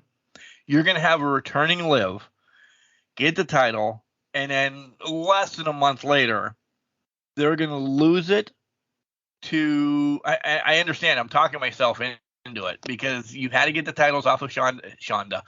That's the tag team. That's if it tastes. You had to get the titles off of Shayna and Ronda so we can send Ronda on her way by Shayna decimating her. Yeah. You have to make Raquel bad, so they have to drop the titles because Liv loses the match. I hope Chelsea gets the fucking win. And then you get what we want of mean-ass Raquel to get up to Rhea level or somebody to give a challenge at some point. Well, here's the thing. They're not going to do it at SummerSlam because everything's indicating Raquel versus Rhea right now is in the books for the title at SummerSlam. That doesn't mean it doesn't happen the night after SummerSlam. Because I'm throwing it out there too. Raquel's pissed off. She didn't win the world title from Rhea. it's a perfect storm. Liv loses the match to Chelsea and Sonya. It's a tale as old as time and as old as wrestling. Your partner fucks you over after you've already lost one of the biggest matches of your life. You're going to take her out. It's going to happen. And hair's going to fall on the floor because you're going to shave your head because of it. I'm all right with that. It's summer. I would never make that god-awful prediction or anything like that. But the downfall is it doesn't grow back a lot because balding at 46. But my thought is, get ready. The tag team titles have been decent with Shonda, as I said, and in Raquel and Liv, kind of that whole little story there. What are they really going to do once it's, and I love them, once it's on Sonya and Chelsea? They win it. Where the fuck does it go then? Because there's no tag teams again. True. You have Casey and Candice that just trickled up. Which I think that's the team that beat them, but it's not for a while. You've decimated Isla and Fire. Since they lost the NXT titles, they haven't been seen. Yeah. Which was a formidable tag team. They were fucking tag team champions. Yeah. Do we get call-ups? And maybe they say, hey, forget that Gigi and Jace Jane hate each other. Now they're back together. I don't think they go that far. I hope. I mean, they did a barbershop window moment. I know. For that, to keep them apart, to create that moment. I think we see Fire and Dawn. They come back. I think you have the makings of the tag team, but they have, as long as they're committed to keeping them together, it'll happen. I just don't know who you call up from NXT and piece together, because right now it's kind of not a lot of tag teams running around there. We heard Dakota's healing good. Right. Is she still in with Bayley? So is that kind of, could Bayley, we just said Bayley's not going to sniff the title. Right. We probably mean heavyweight title. Could she get a couple more tag teams? Yeah, whatever. Yeah, she's maybe calling Sasha Banks, Mercedes Moné every day saying, come back at some point. That's been noted. Word is, and this is a spoiler for you, Mercedes Moné is going to be on Slammiversary tonight. On Impact. Is she just there to see Trinity? Or what the hell's her name there? Her real name's Trinity. I think it is Trinity. It is Trinity, yeah. Yeah. Yeah. You're right. Is she just there for moral support for her? How's her leg? Da-da-da-da-da. Or... Well, it's been 6-8 weeks, right? Yeah. I mean, she should be healed. The door is, I'm not saying closed. There's a lot going on. We're going to transition to AEW right now. There's a lot going on elsewhere that she could do a 6 to 8 week run on Impact. Yeah, and show up show up in London. Maybe they don't have a title contender for Chicago. They have somebody for London, and Mercedes Moné walks into London and challenges in Chicago and just walks away with the title. Could happen. And this is all a farce. Oh, she's with Impact. Everybody not forget about her. But they think she's in that corner. Right. She's in Florida. She's not living Impact. Yeah. Yeah. Chicago's barreling in. Chicago. All right, let's talk about AEW. Let's take a hot second break and come back because we have a lot of AEW to cover too. Raw was an hour and 12 minutes. Let's see how long. There was a pay-per-view. There was a pay-per-view in there. I know. Hey, everybody, this is Gilbert, WWF's longest reigning light heavyweight champion. You're listening to Can Crushers Podcast, the best guys there are out there. Welcome back, everybody, to Can Crushers Podcast. I was going to do AJ Styles. Ain't nobody breaking this redneck, but I want to tie IMDb in it and couldn't figure it out. So we're going to let it be. Oh, now you're all about IMDb. Well, now that I remembered it, I got to be all about it.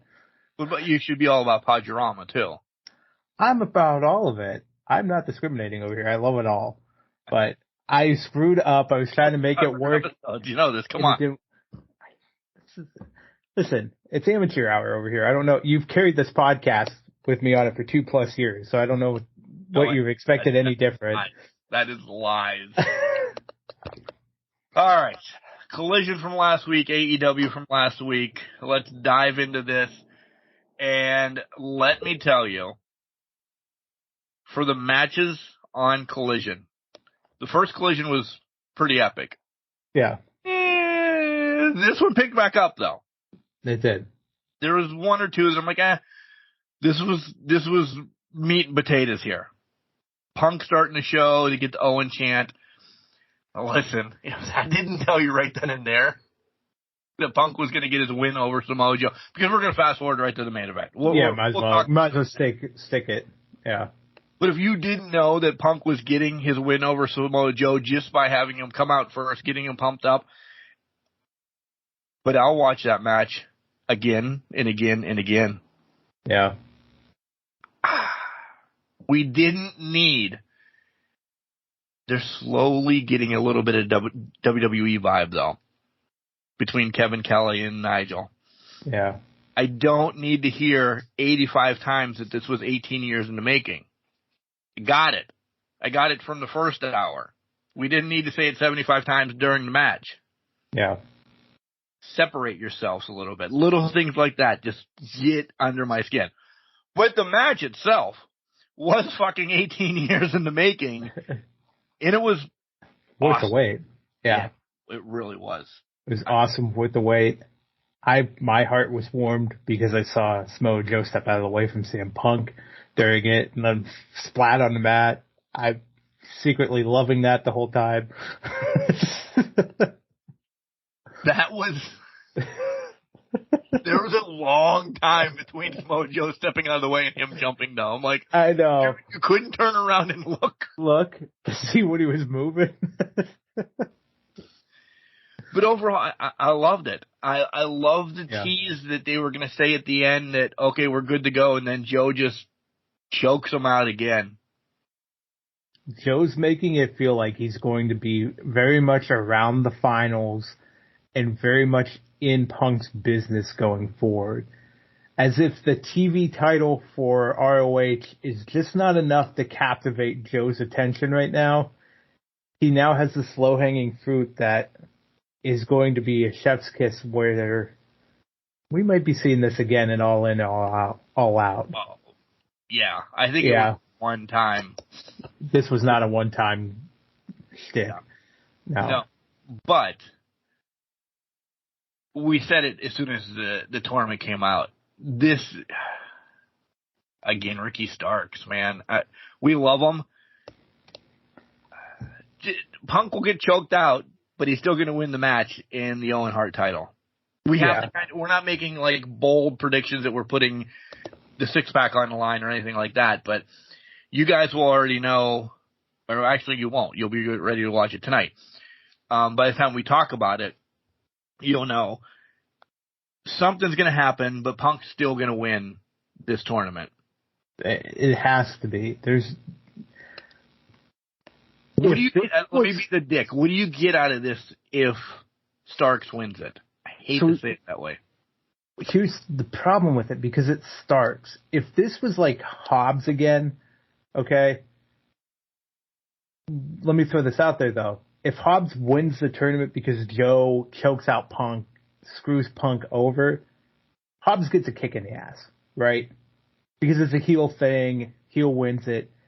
Ricky Starks is left basically with like egg on his face because he's like, I'm supposed to be a good guy, but Punk just got tapped out, just got choked out so that I could win it, but I took advantage of it. I didn't really get a win out of it.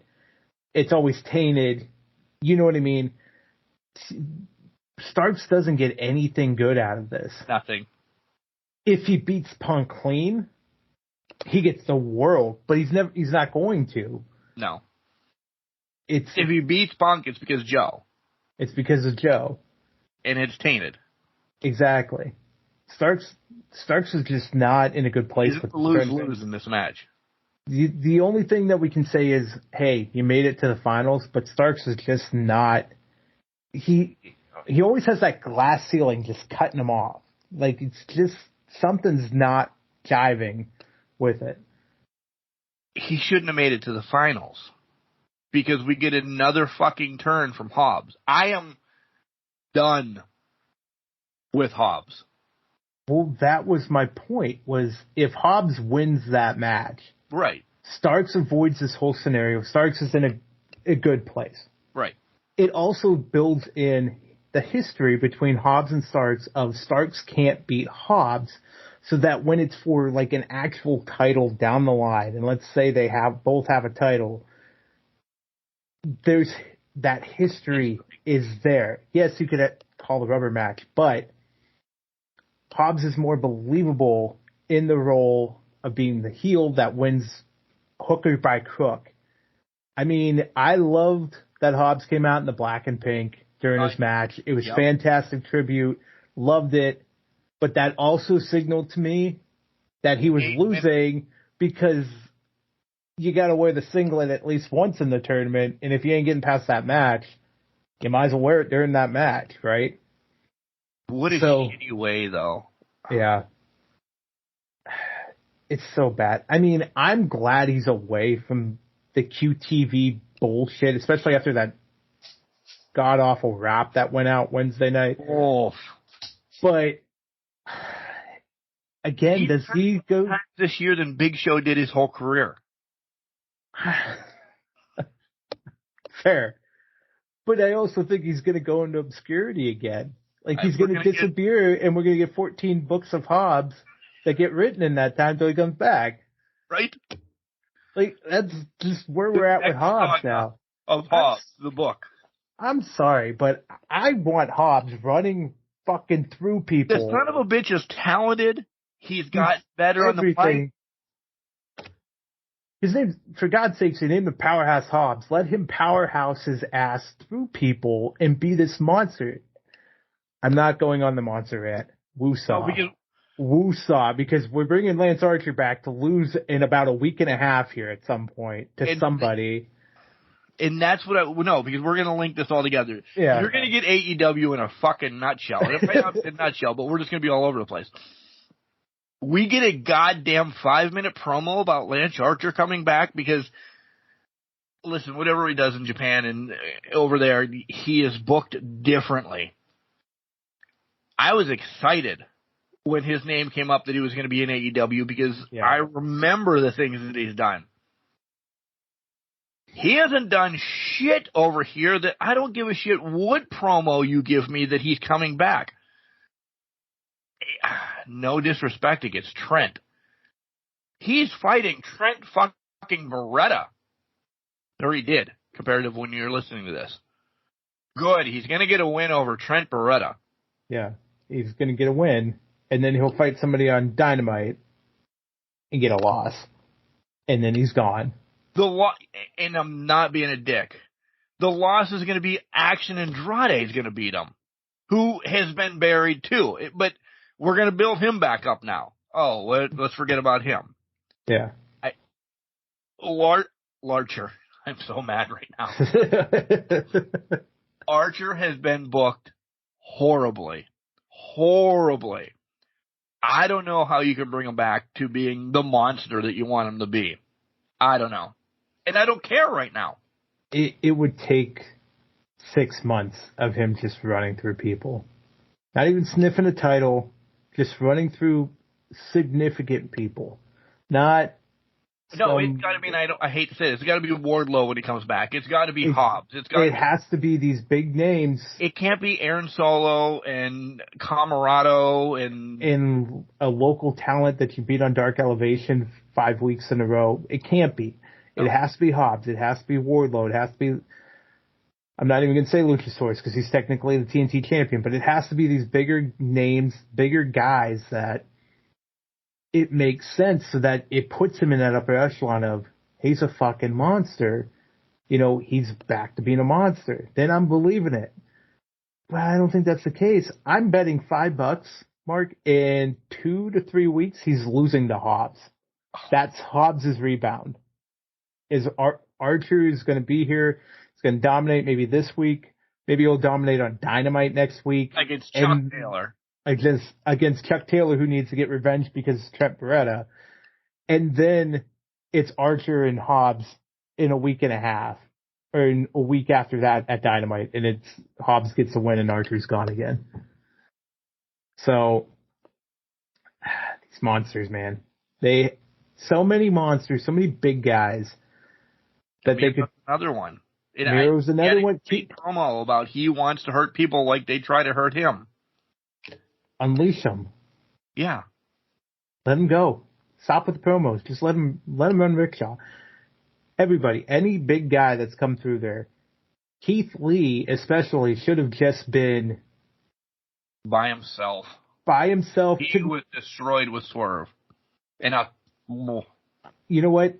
If he would have kept with Swerve and joined the Mogul Embassy, that would have been the best thing for him because he would have been at least the bouncer, the heavy, he would have been the heavy, the bouncer, yeah. The big enforcer guy that would have racked up believable wins, and it would have made sense. But they couldn't do it. And even Parker Boudreaux, where I don't even know where the hell he is right now, and they already sent the other one packing before he even had a match. So, you just wonder. You just wonder. I love the House of Black promo, a la Sans maybe, right into the Andrade answering him about what the mask meant and everything. We're getting what we want. Mm-hmm. And we are. And it's building up nice and slow. We're going to get it right at All In, All Out, and it's going to be beautiful. Julia got a nice win over local talent Bambi Hall. I didn't know this. She's got like 28 wins in a row now. Like, holy crap. I didn't realize she was over 20 wins until they said that, and I'm like, oh shit, she's on a tear right now. Back to her elevation and dark and everything. I would say the biggest name she had on there was the Anna Jay feud. She beat Anna Jay a couple times during that streak. So outside of that, yeah, it's definitely elevation. I mean, that's maybe a TBS title shot here. At some point. I don't think she gets it, but I think it's a title shot at some point. Yeah. And maybe I'll spin it the other way. Maybe she does to give the House of Black a title to make at least that faction still tough, because do they still have They have the trios title still, so they would be dripping in gold. Yeah, she's not going to that. Yeah, if she gets that title, they're dripping in gold, and that's not what I don't think that's what they want. No, but I don't know if they're going to have it long either. I mean, they could lose it in the next month or so, but who else do you have as a trio? Because on Dynamite, you already brought it up. Is Death Triangle a thing anymore? Yeah, are they? They're not, because Pac joined the BCC, even though it's only for this match. That's the Lucha Brothers are in ROH. We have not seen them in AEW since they went to ROH, which is fine. They're the tag champs. Stay there. Right. But Pac's back for Blood and Guts, and is that it? Where? I don't know, though, because he leaves. Well, you know what? No. It will be it in a month and a half, because he was probably going to be showcased on All Out in Wembley. Yeah, because he's there. Yeah, and then he can just stay there after that pay-per-view. So yeah, for his month again, and then come back. And then get back. Yeah. Did you like the FTR Bullet Club match? Did you not? I loved it. I wanted to see. I thought it was great. I thought I was walking into something here where I'm like, oh, I wasn't prepared for this debate.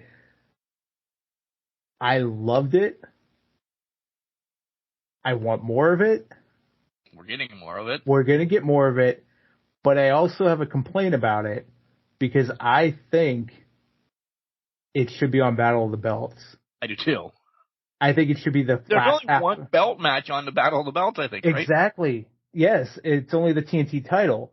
I think this would be the perfect 45 minute remainder of the time. So it's going 30 at least.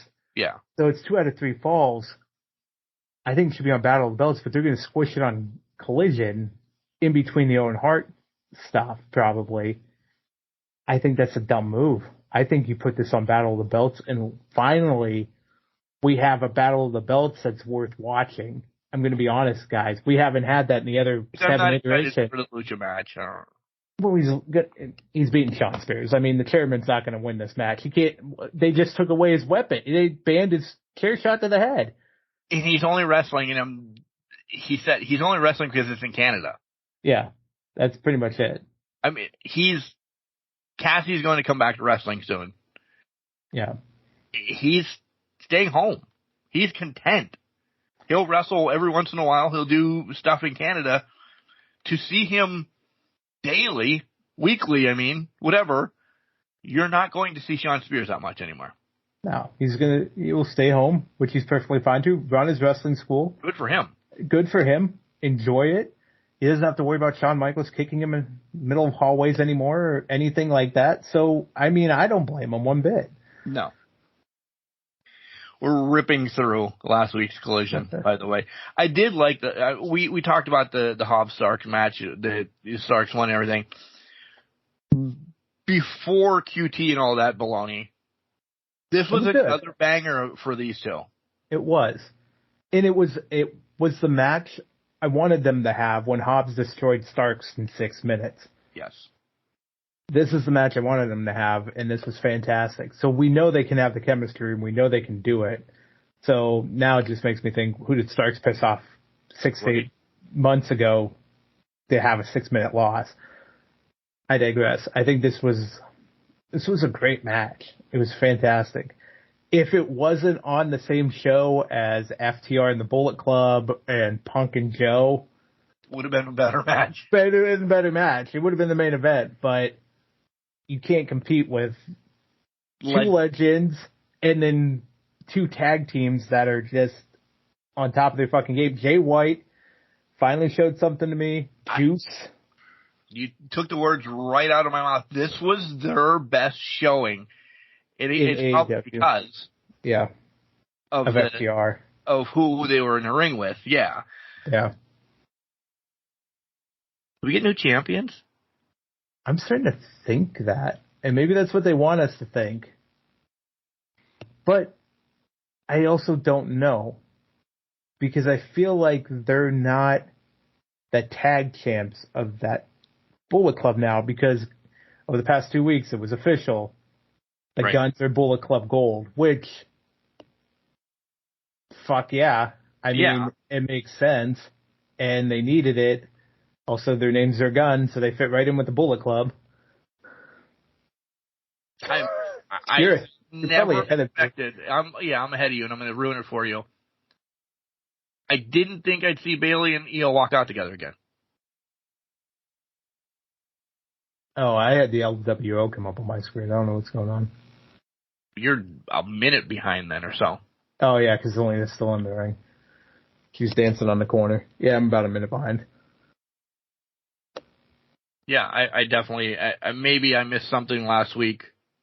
Well, they have covered, but the week prior when we took a week off, that Bailey and Io shook hands and kissed and they're fine. Well, even on Instagram, Bailey played it up that they were fine. So I saw that, so. Okay. Your Bailey or Bailey? Bailey. Oh, okay. My Bailey has been on the shelf since her tag team partner left. She's got to rest up. A little bit sore muscles here. Right. Oh, and by the way, on Collision, Scorpio Sky defeated Action Andrade. Welcome back, Scorpio Sky. Well, Andrade as well. Well, not seen anywhere. Good luck on Dark. Yeah, it's not even around anymore. Yeah. So we get to Dynamite. And we talked about the band moved band moves, essentially, in the first episode, in the first segment of the show. Holy shit, Mark. We're 2 hours in. Get your shit together. We're on IMDb, though. That's probably why. What? We are? Since when? So we get Jericho and Commander. His band moves. We're fine. Commander's the exception. He's not all elite, is he? Yeah, that's right. Right. I love the callback, and people are like, who the hell's Bad News Allen? That's Bad News Brown, essentially. They just can't say Bad News Brown when he was shit-canned from WWF at the time, and his indie name was Bad News Allen. If you saw the promo and you wanted to know, that's who it is.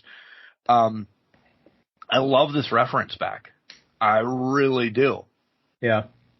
And I think it's about time. Me and fucking Lizzo again. I think it's about time that Jericho's not the head of something. And I'm ready for this. I agree with that. It's because he's not the focal point of the show anymore. He can step back and play the legend role in more of a group. And with it being Callous, that makes it infinitely more dastardly, intriguing. Probably going to generate a lot of hate, which is going to be good. I think this is going to be a really excellent. I'm not saying this is evolution here, guys, but Jericho's going to play the role of Ric Flair here, where he is going to be that legendary figure mentoring Takeshita, because we know Takeshita's already in there. We're going to start seeing these pieces start falling into place. I'm interested who the next two, I think there's two more to get added, but I don't know who that would be yet. Is it a tag team? Is it we have two up-and-comers that we want to bring forth? I don't know who it is yet. I kind of want to see, and this is going to sound controversial, or maybe not, maybe Ricky Starks might get a fresh new start being in a group with Callous, Jericho, and Takeshita in his own right. I've seen heel Ricky in the NWA. Like, heel Ricky really has not been heel Ricky in AEW, even when it was Taz and everything. He was still a showman. He did some stupid ass shit, mean-wise, and we're not talking like Roddy Piper or anything like that. To Ricky's ways, he was a bit of a dick in NWA when he had the TV title before he lost it to Zicky and all that. He was doing some cool stuff, and that's what put him on the radar there for me. You could multiply that by 1 million being with Callous then, and I'd love to see that. That's a great point. I think it's that situation. This is the perfect situation to bring this out of guys who are kind of big names, but they're just floating. They're stuck. They're just stuck in their own wheels. Callous gets you. Callous has the last name of a callus on a horse's ass. He's gonna get you there. He'll get you what you need him to get you.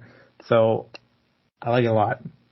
The downfall is when Jericho joins, his first freaking match is going to be Hager. It is, because he gave the hat back though, so I was sad about that. I was sad about it too. It didn't generate tears though. I almost wanted it to be Hager challenge Jericho to a match, and then they forcibly take the hat off of Hager and kind of like stomp on it. That's how that's how it was for me. But this is a writing on the wall that Hager's gone then, because what else are you going to do with him? I think this is just this was Hager's opportunity to leave, and this was a good way to say goodbye. They just let him go off into the sunset. It doesn't need to be anything special. It doesn't need to be a rivalry. He was already only wrestling part-time anyways, so it was a good little way to let him go. Right. Get ready, because Hellfire and Brimstone is going to happen in this house in a minute. 2, 1. Well, maybe not that quick. Oh my God, it's fire. No, I'm just kidding. How about Blue Cane? Oh, Blue Cane, yeah. With the snow coming down, and then his Twitter gets fucking taken down, and Matt Cardona's working wonders over there, Blue Cane. Guard dog. Eating crow right now. As I was wondering how Jack Perry and Hook was going to be a feud.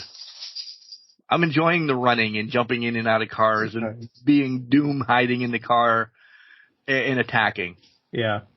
I still don't think the title of the FTW title for Jack Perry is really going to do anything, but this is fun to watch.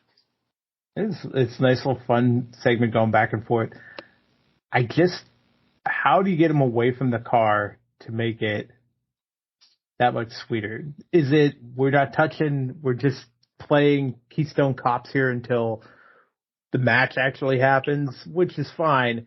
But at that point, to me, Jungle Boy should just line with Christian because it seems like right up Christian's alley. We're young Christian, dip, duck, dodge, duck, whatever the hell 5Ds of dodgeball are.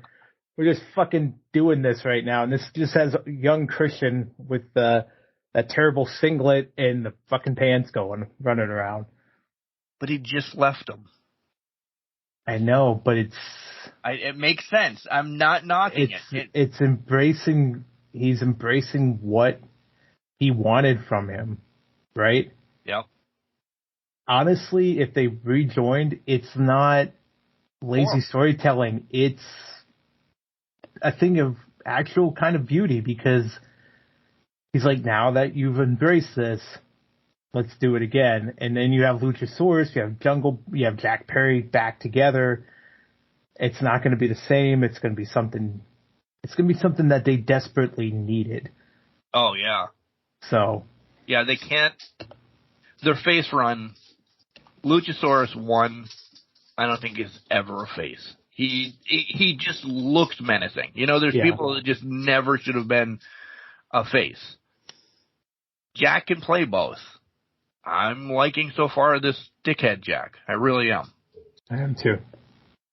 Listen, I'm going to skip my favorite thing of the week, and we'll get to it, baby. That's your little subtle hint.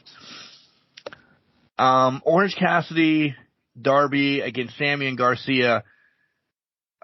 We haven't talked about Sammy and Garcia. They're essentially a real tag team.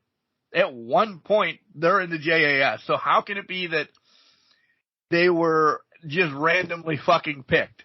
You never got your time to go off on it. So that's why I'm stirring the pot. I appreciate that because I was going to say this is what I wanted to go off on 2 weeks ago and we never did it.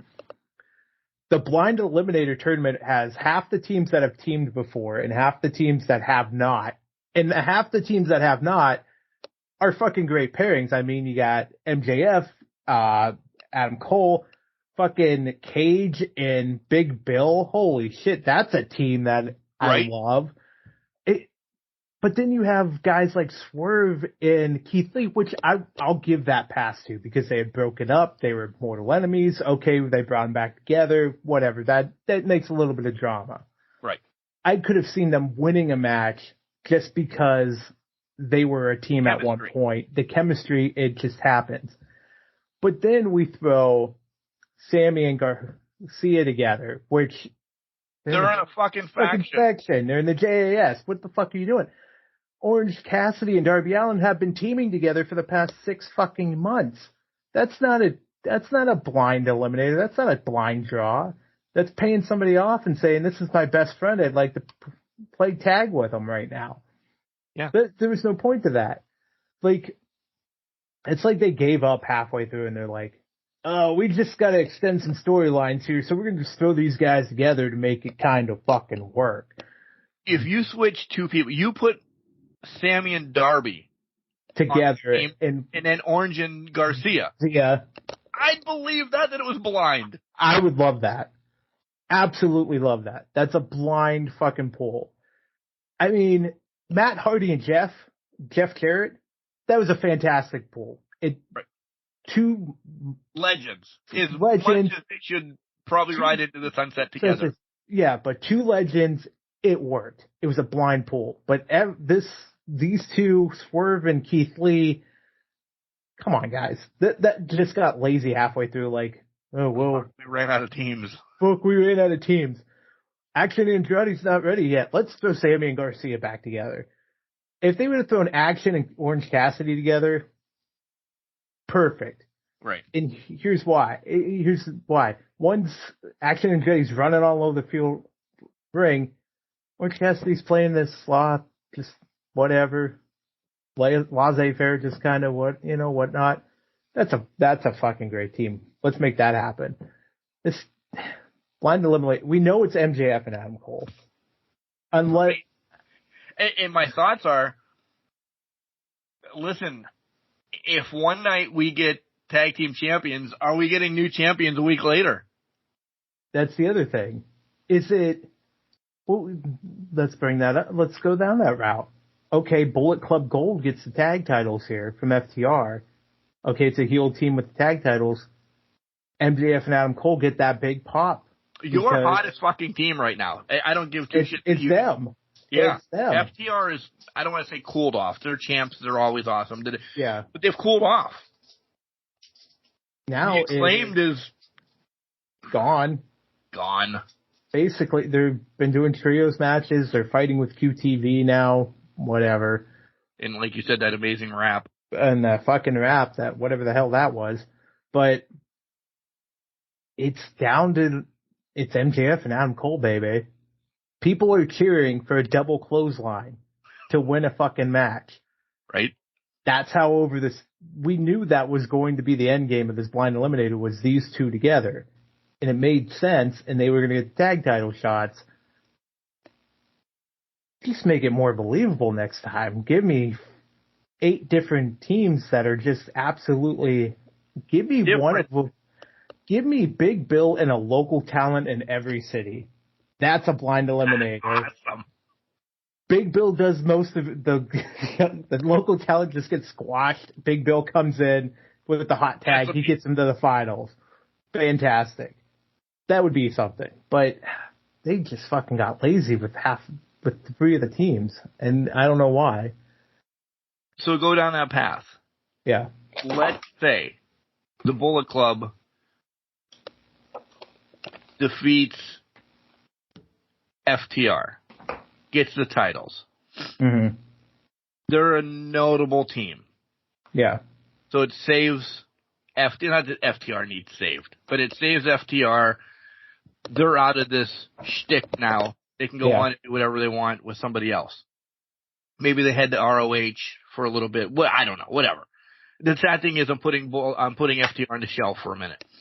Yeah. Now you're going to have the Bullet Club against Adam and MJF. Mm-hmm. Okay? Why wouldn't you have them win the titles? They can defend a couple times, lose back to FTR, lose them back to FTR. Get screwed over at that one or something like that. And then after they lose the tag team titles, MJF gets pissed off. Listen, this is your one of, I don't know which one. All out, all in. And it's one of them. Like, they could lose the titles at All Out or whatever the hell one's in London and then fight each other the next week in Chicago for the titles. Right. There it is. Boom. Yeah. Exactly. MJF is the one turning on Adam. 100%. You cannot convince me that when Adam Cole said, I was going to turn on you, Max, that it was going to be Adam Cole that was going to be the one turning on him. Right. I love everything they've done with this, though. This whole fucking tournament was for these two. And I want to know which one of them pitched it. That's the $1 million question. Is it, well, because it's not the typical you're my hero storyline like they did with Punk. It was MJF, Punk was his hero, but he turned his back on him, yada, yada, yada. No, this is Adam Cole, you're my hero, and now we can be together and kind of play video games. A multiplayer game. I haven't had any friends. Died. You're telling me. How old is he? 20-something? So we're going to probably say, PlayStation 2, roughly? Yeah, something like that. He has not played a video game with anybody since PlayStation 2. Hey, you know what? I get it. Donald play a video game with him. I haven't played a video game with somebody since. That everything last week, and I know we haven't really touched on it, but the birthday celebration, there's a cake. You knew. You knew it. Yeah. And MJF has been the punchline of this whole thing. We have to get him to be hated again, right? Yeah. Yeah. So how else do you do that without him turning? He's got to turn on Adam Cole at the end of this. And maybe he turns on him next week during the finals. It's just no possible way but they're winning this. If he's going to turn on him, it's during the that's title fair. match.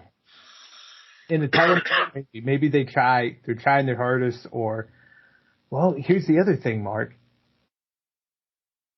The Pinnacle tie-ins with FTR, they never officially, they sided with Wardlow, but they never, had a falling out with MJF either.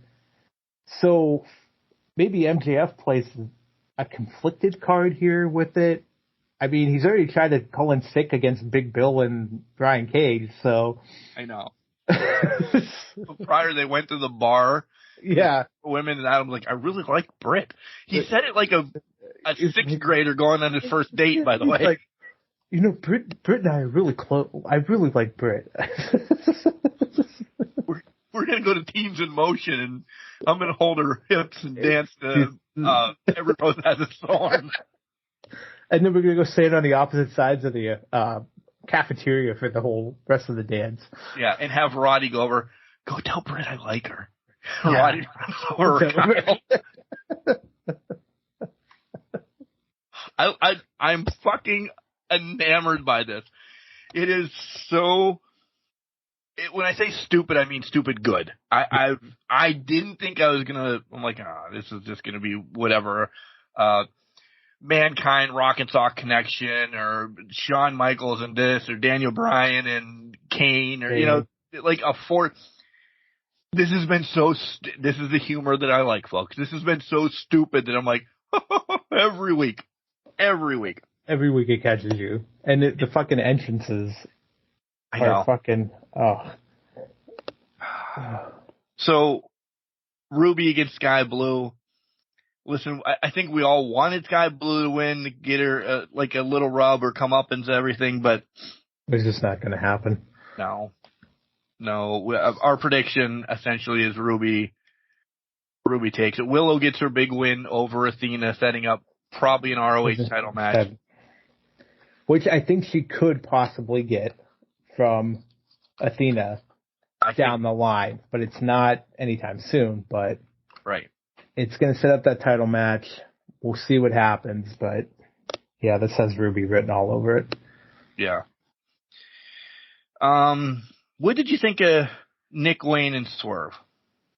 Nick Wayne, he had a great debut match, but I think I want to see more out of him because he's a prodigy. I heard he had a great match with Ospreay.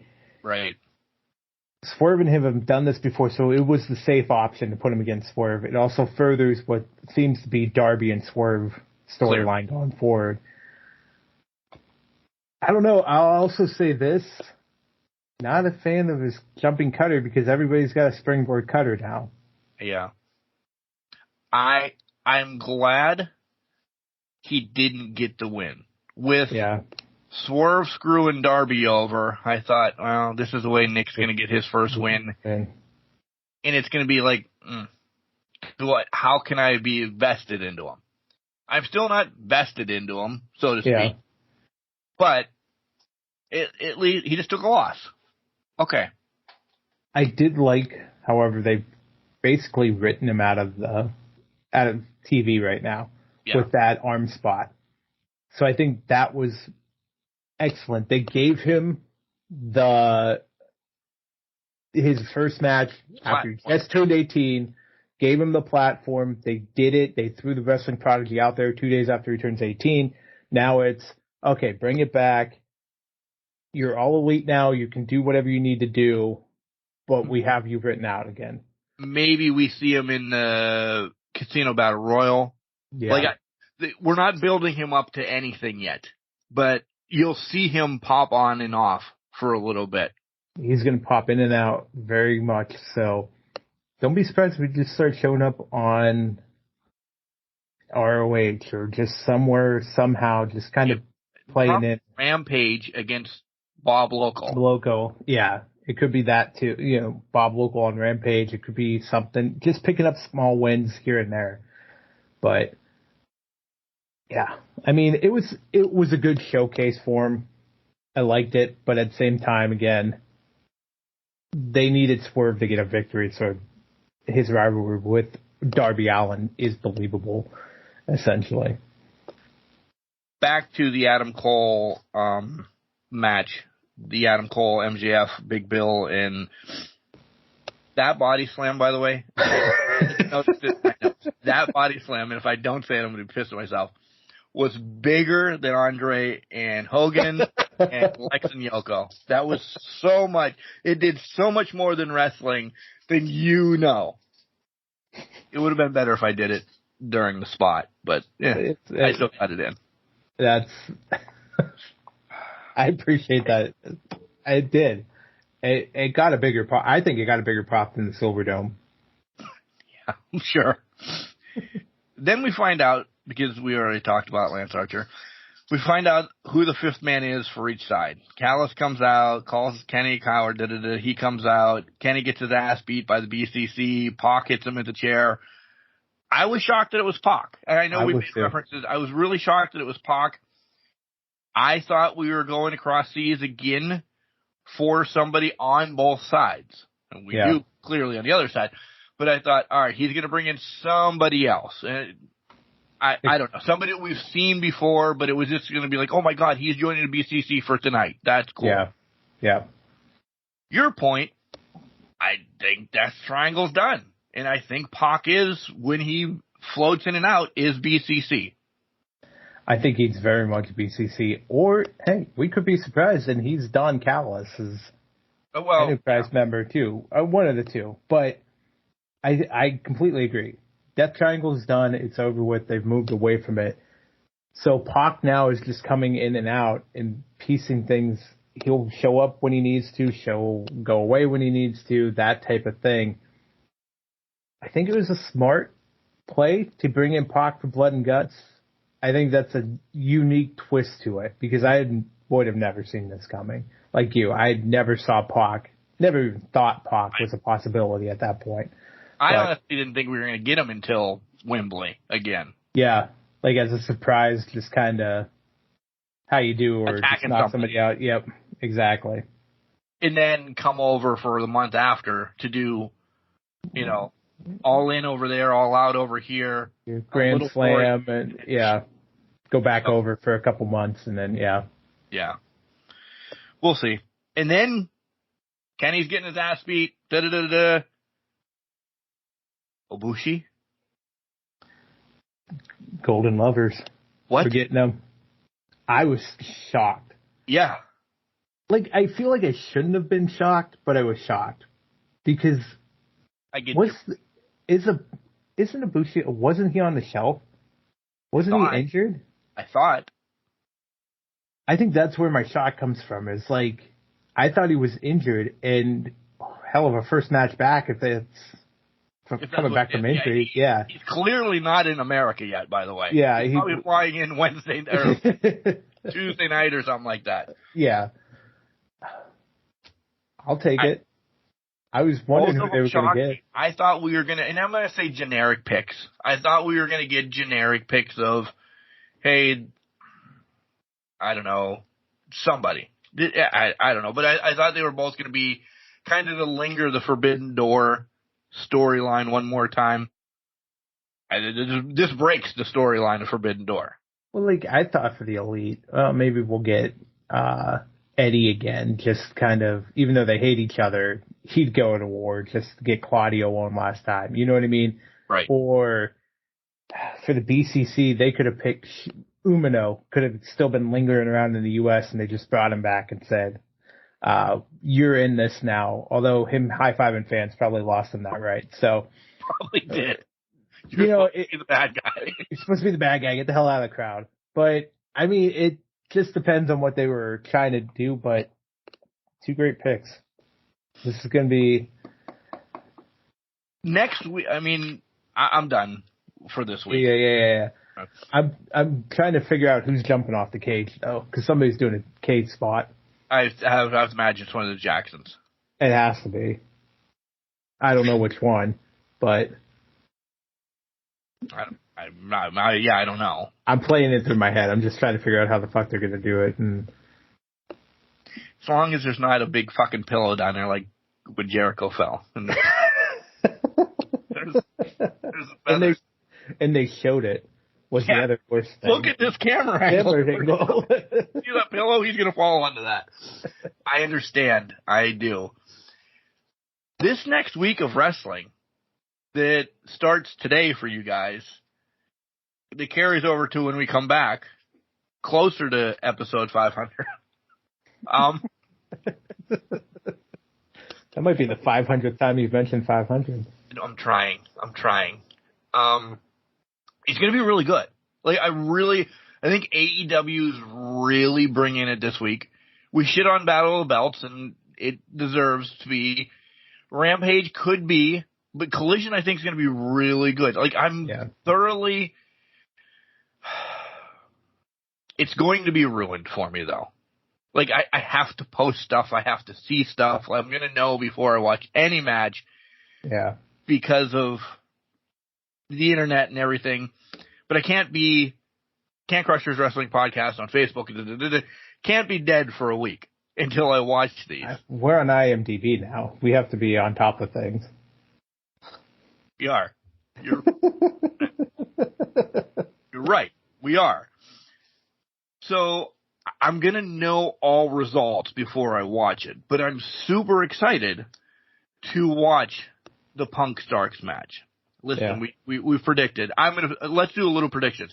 So we're both taking Punk and we're both taking Ruby, right? Yeah. Essentially. What about tag champs? Your heart of hearts, what do you think? I'll go FTR. I don't think on the line. I think it's too tempting to do Adam Cole, MJF versus FTR. I think that's temptation right now. Bullet Club Gold, they're fine, but that's not the tag team of that. This was, and we both kind of hinted around this. This was both of their coming out matches. Like we said this probably a month ago. Jay White has not been Jay White here in AEW. We really didn't think he's done anything. Juice has been in Lackey. Juice looked great in that match against them.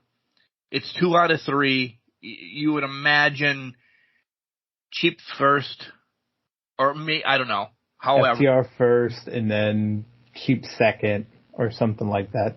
DQ first, win second, something like that. FTR is going to be. I think it's going Bullet first, and then FTR is on their heels that they have to win too. They do, and the money is really, really because everybody will be FTR against Adam. I think by the time we come next week, I think we have new tag champs. I really think they're going to, because I think it sells. Adam and MJF. That'll be fun for a little bit. They can do shticks. They can listen, they're going to defend against, I know Fuego's not there anymore, but I'm saying the likes of, because MJF can pull his clout. Chaos Club or Kip Sabian and me or Lee Moriarty and you. They're going to defend that for the month. Then when they have to take on real competition because FTR's got a battle back or whoever's the big to do if they want to put the titles on, that's where they struggle. Who takes the loss? I would imagine it's Adam that takes the loss. MJF turns on him, sets up for All In All Out. Like we've already said. This is a great story to go, and it's fun. It can still be this comedy shtick that they have going on. This has probably been one of the better comedy shticks they had. Oh, yeah, 100%. But it's the talent involved, too. I think also I think I'm going to take it as Adam or MJF is going to screw over Adam Cole, or they don't win the tag titles, they fall short, and MJF's going to attack Adam Cole at that point. This only works as long as you're winning for MJF, and if you don't win for MJF, then you're not worthwhile. So I think Adam Cole could take a loss, or somebody gets a bump and it's accidental contact or whatever it is. I'd love to see him have the tag titles for a hot minute, but I just don't feel like in the gut of guts that that's going to happen. They don't need them. They don't. The month-long banter can carry. When the hell is Wembley? End of August, because it's back-to-back. So 26th or 27th, and then the following weekend's All In. Okay, so or whatever the Chicago one is. Right. So that gives us a month long of banter, and then MJF running because Cole wants his shot at the title. That's why he's actually partnering with something. Yeah. So we're going to get amazing promos, and then they don't have to touch in that month. No. Maybe a backstage brawl or something stupid. Yeah, either way, we both have MJF turning on Adam. I wouldn't mind them. I don't even fucking care if it's a week that they have the titles. Just that shock. And it's not shock because we're telling you it's going to happen. But just that shock is that the best friends, the real best friends now, have won the titles. They're going to shock the system with that title win. Ooh, does Roddy play into this? How's Kyle? Roddy's got to play into it somehow, because Roddy came back up to Adam Cole this past week and was telling him, be careful, don't do this. He was generic white guy that we laughed about. He got his ass beat, and now he shows up and says, don't do it, don't do it, don't do it. Now he's generic white guy friend, and he's trying to tell Adam Cole not to do it. So he's going to be the generic white guy that I told you so friend after this all blows up in Adam Cole's face. And then we're going to get, I know I shouldn't have done it, and MJF's going to attack Roddy at some point and it's going to be Roddy versus MJF at some point next month as well. I think that's going to be a Dynamite or a Collision type match somehow. Roddy is MJF's new lackey. You think so? To him. Because I've not been listening to him, is my thought. It could be. Is it Roddy that screws over Adam Cole at All In? The thoughts are plenty. Predictions are not floating. Here yet. They are floating around. I love you. I love you too. This has been great. I'm so glad we're back after our vacation. I'm excited for what I have to do this week. You can go build more houses. You know what? I think I'm going to retire from that for a hot minute. This weekend, I'm going to hang out with a girlfriend. First time seeing her since she's been back. So we're going to hang out. And then coming week, there's things going on. So just got to ride the waves. That's all you can do. Hopefully the patch comes through on Fight Forever and I can get Owen Hart. I started another Road to the Elite or Elite show or whatever the hell it's called. The storyline. I finally created somebody. Oh, yeah? I can't remember his name. Less something. I don't know. He's very generic. I just wanted to see if you did something. And it's completely different. Yeah. With the creative guy? Yeah, well, it's not completely different. I didn't win the brass ring on purpose. Yeah.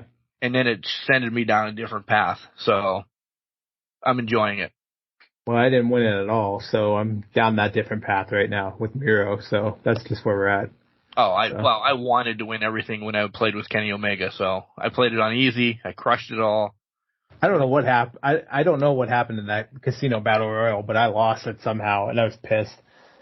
I've won every other one outside of Road to the Elite. That one, lost it. No idea. I don't know what the hell happened. The patch. You're waiting for the patch. It's the patch, yeah. Miro screwed me over. All right. You can listen to us on IMDb.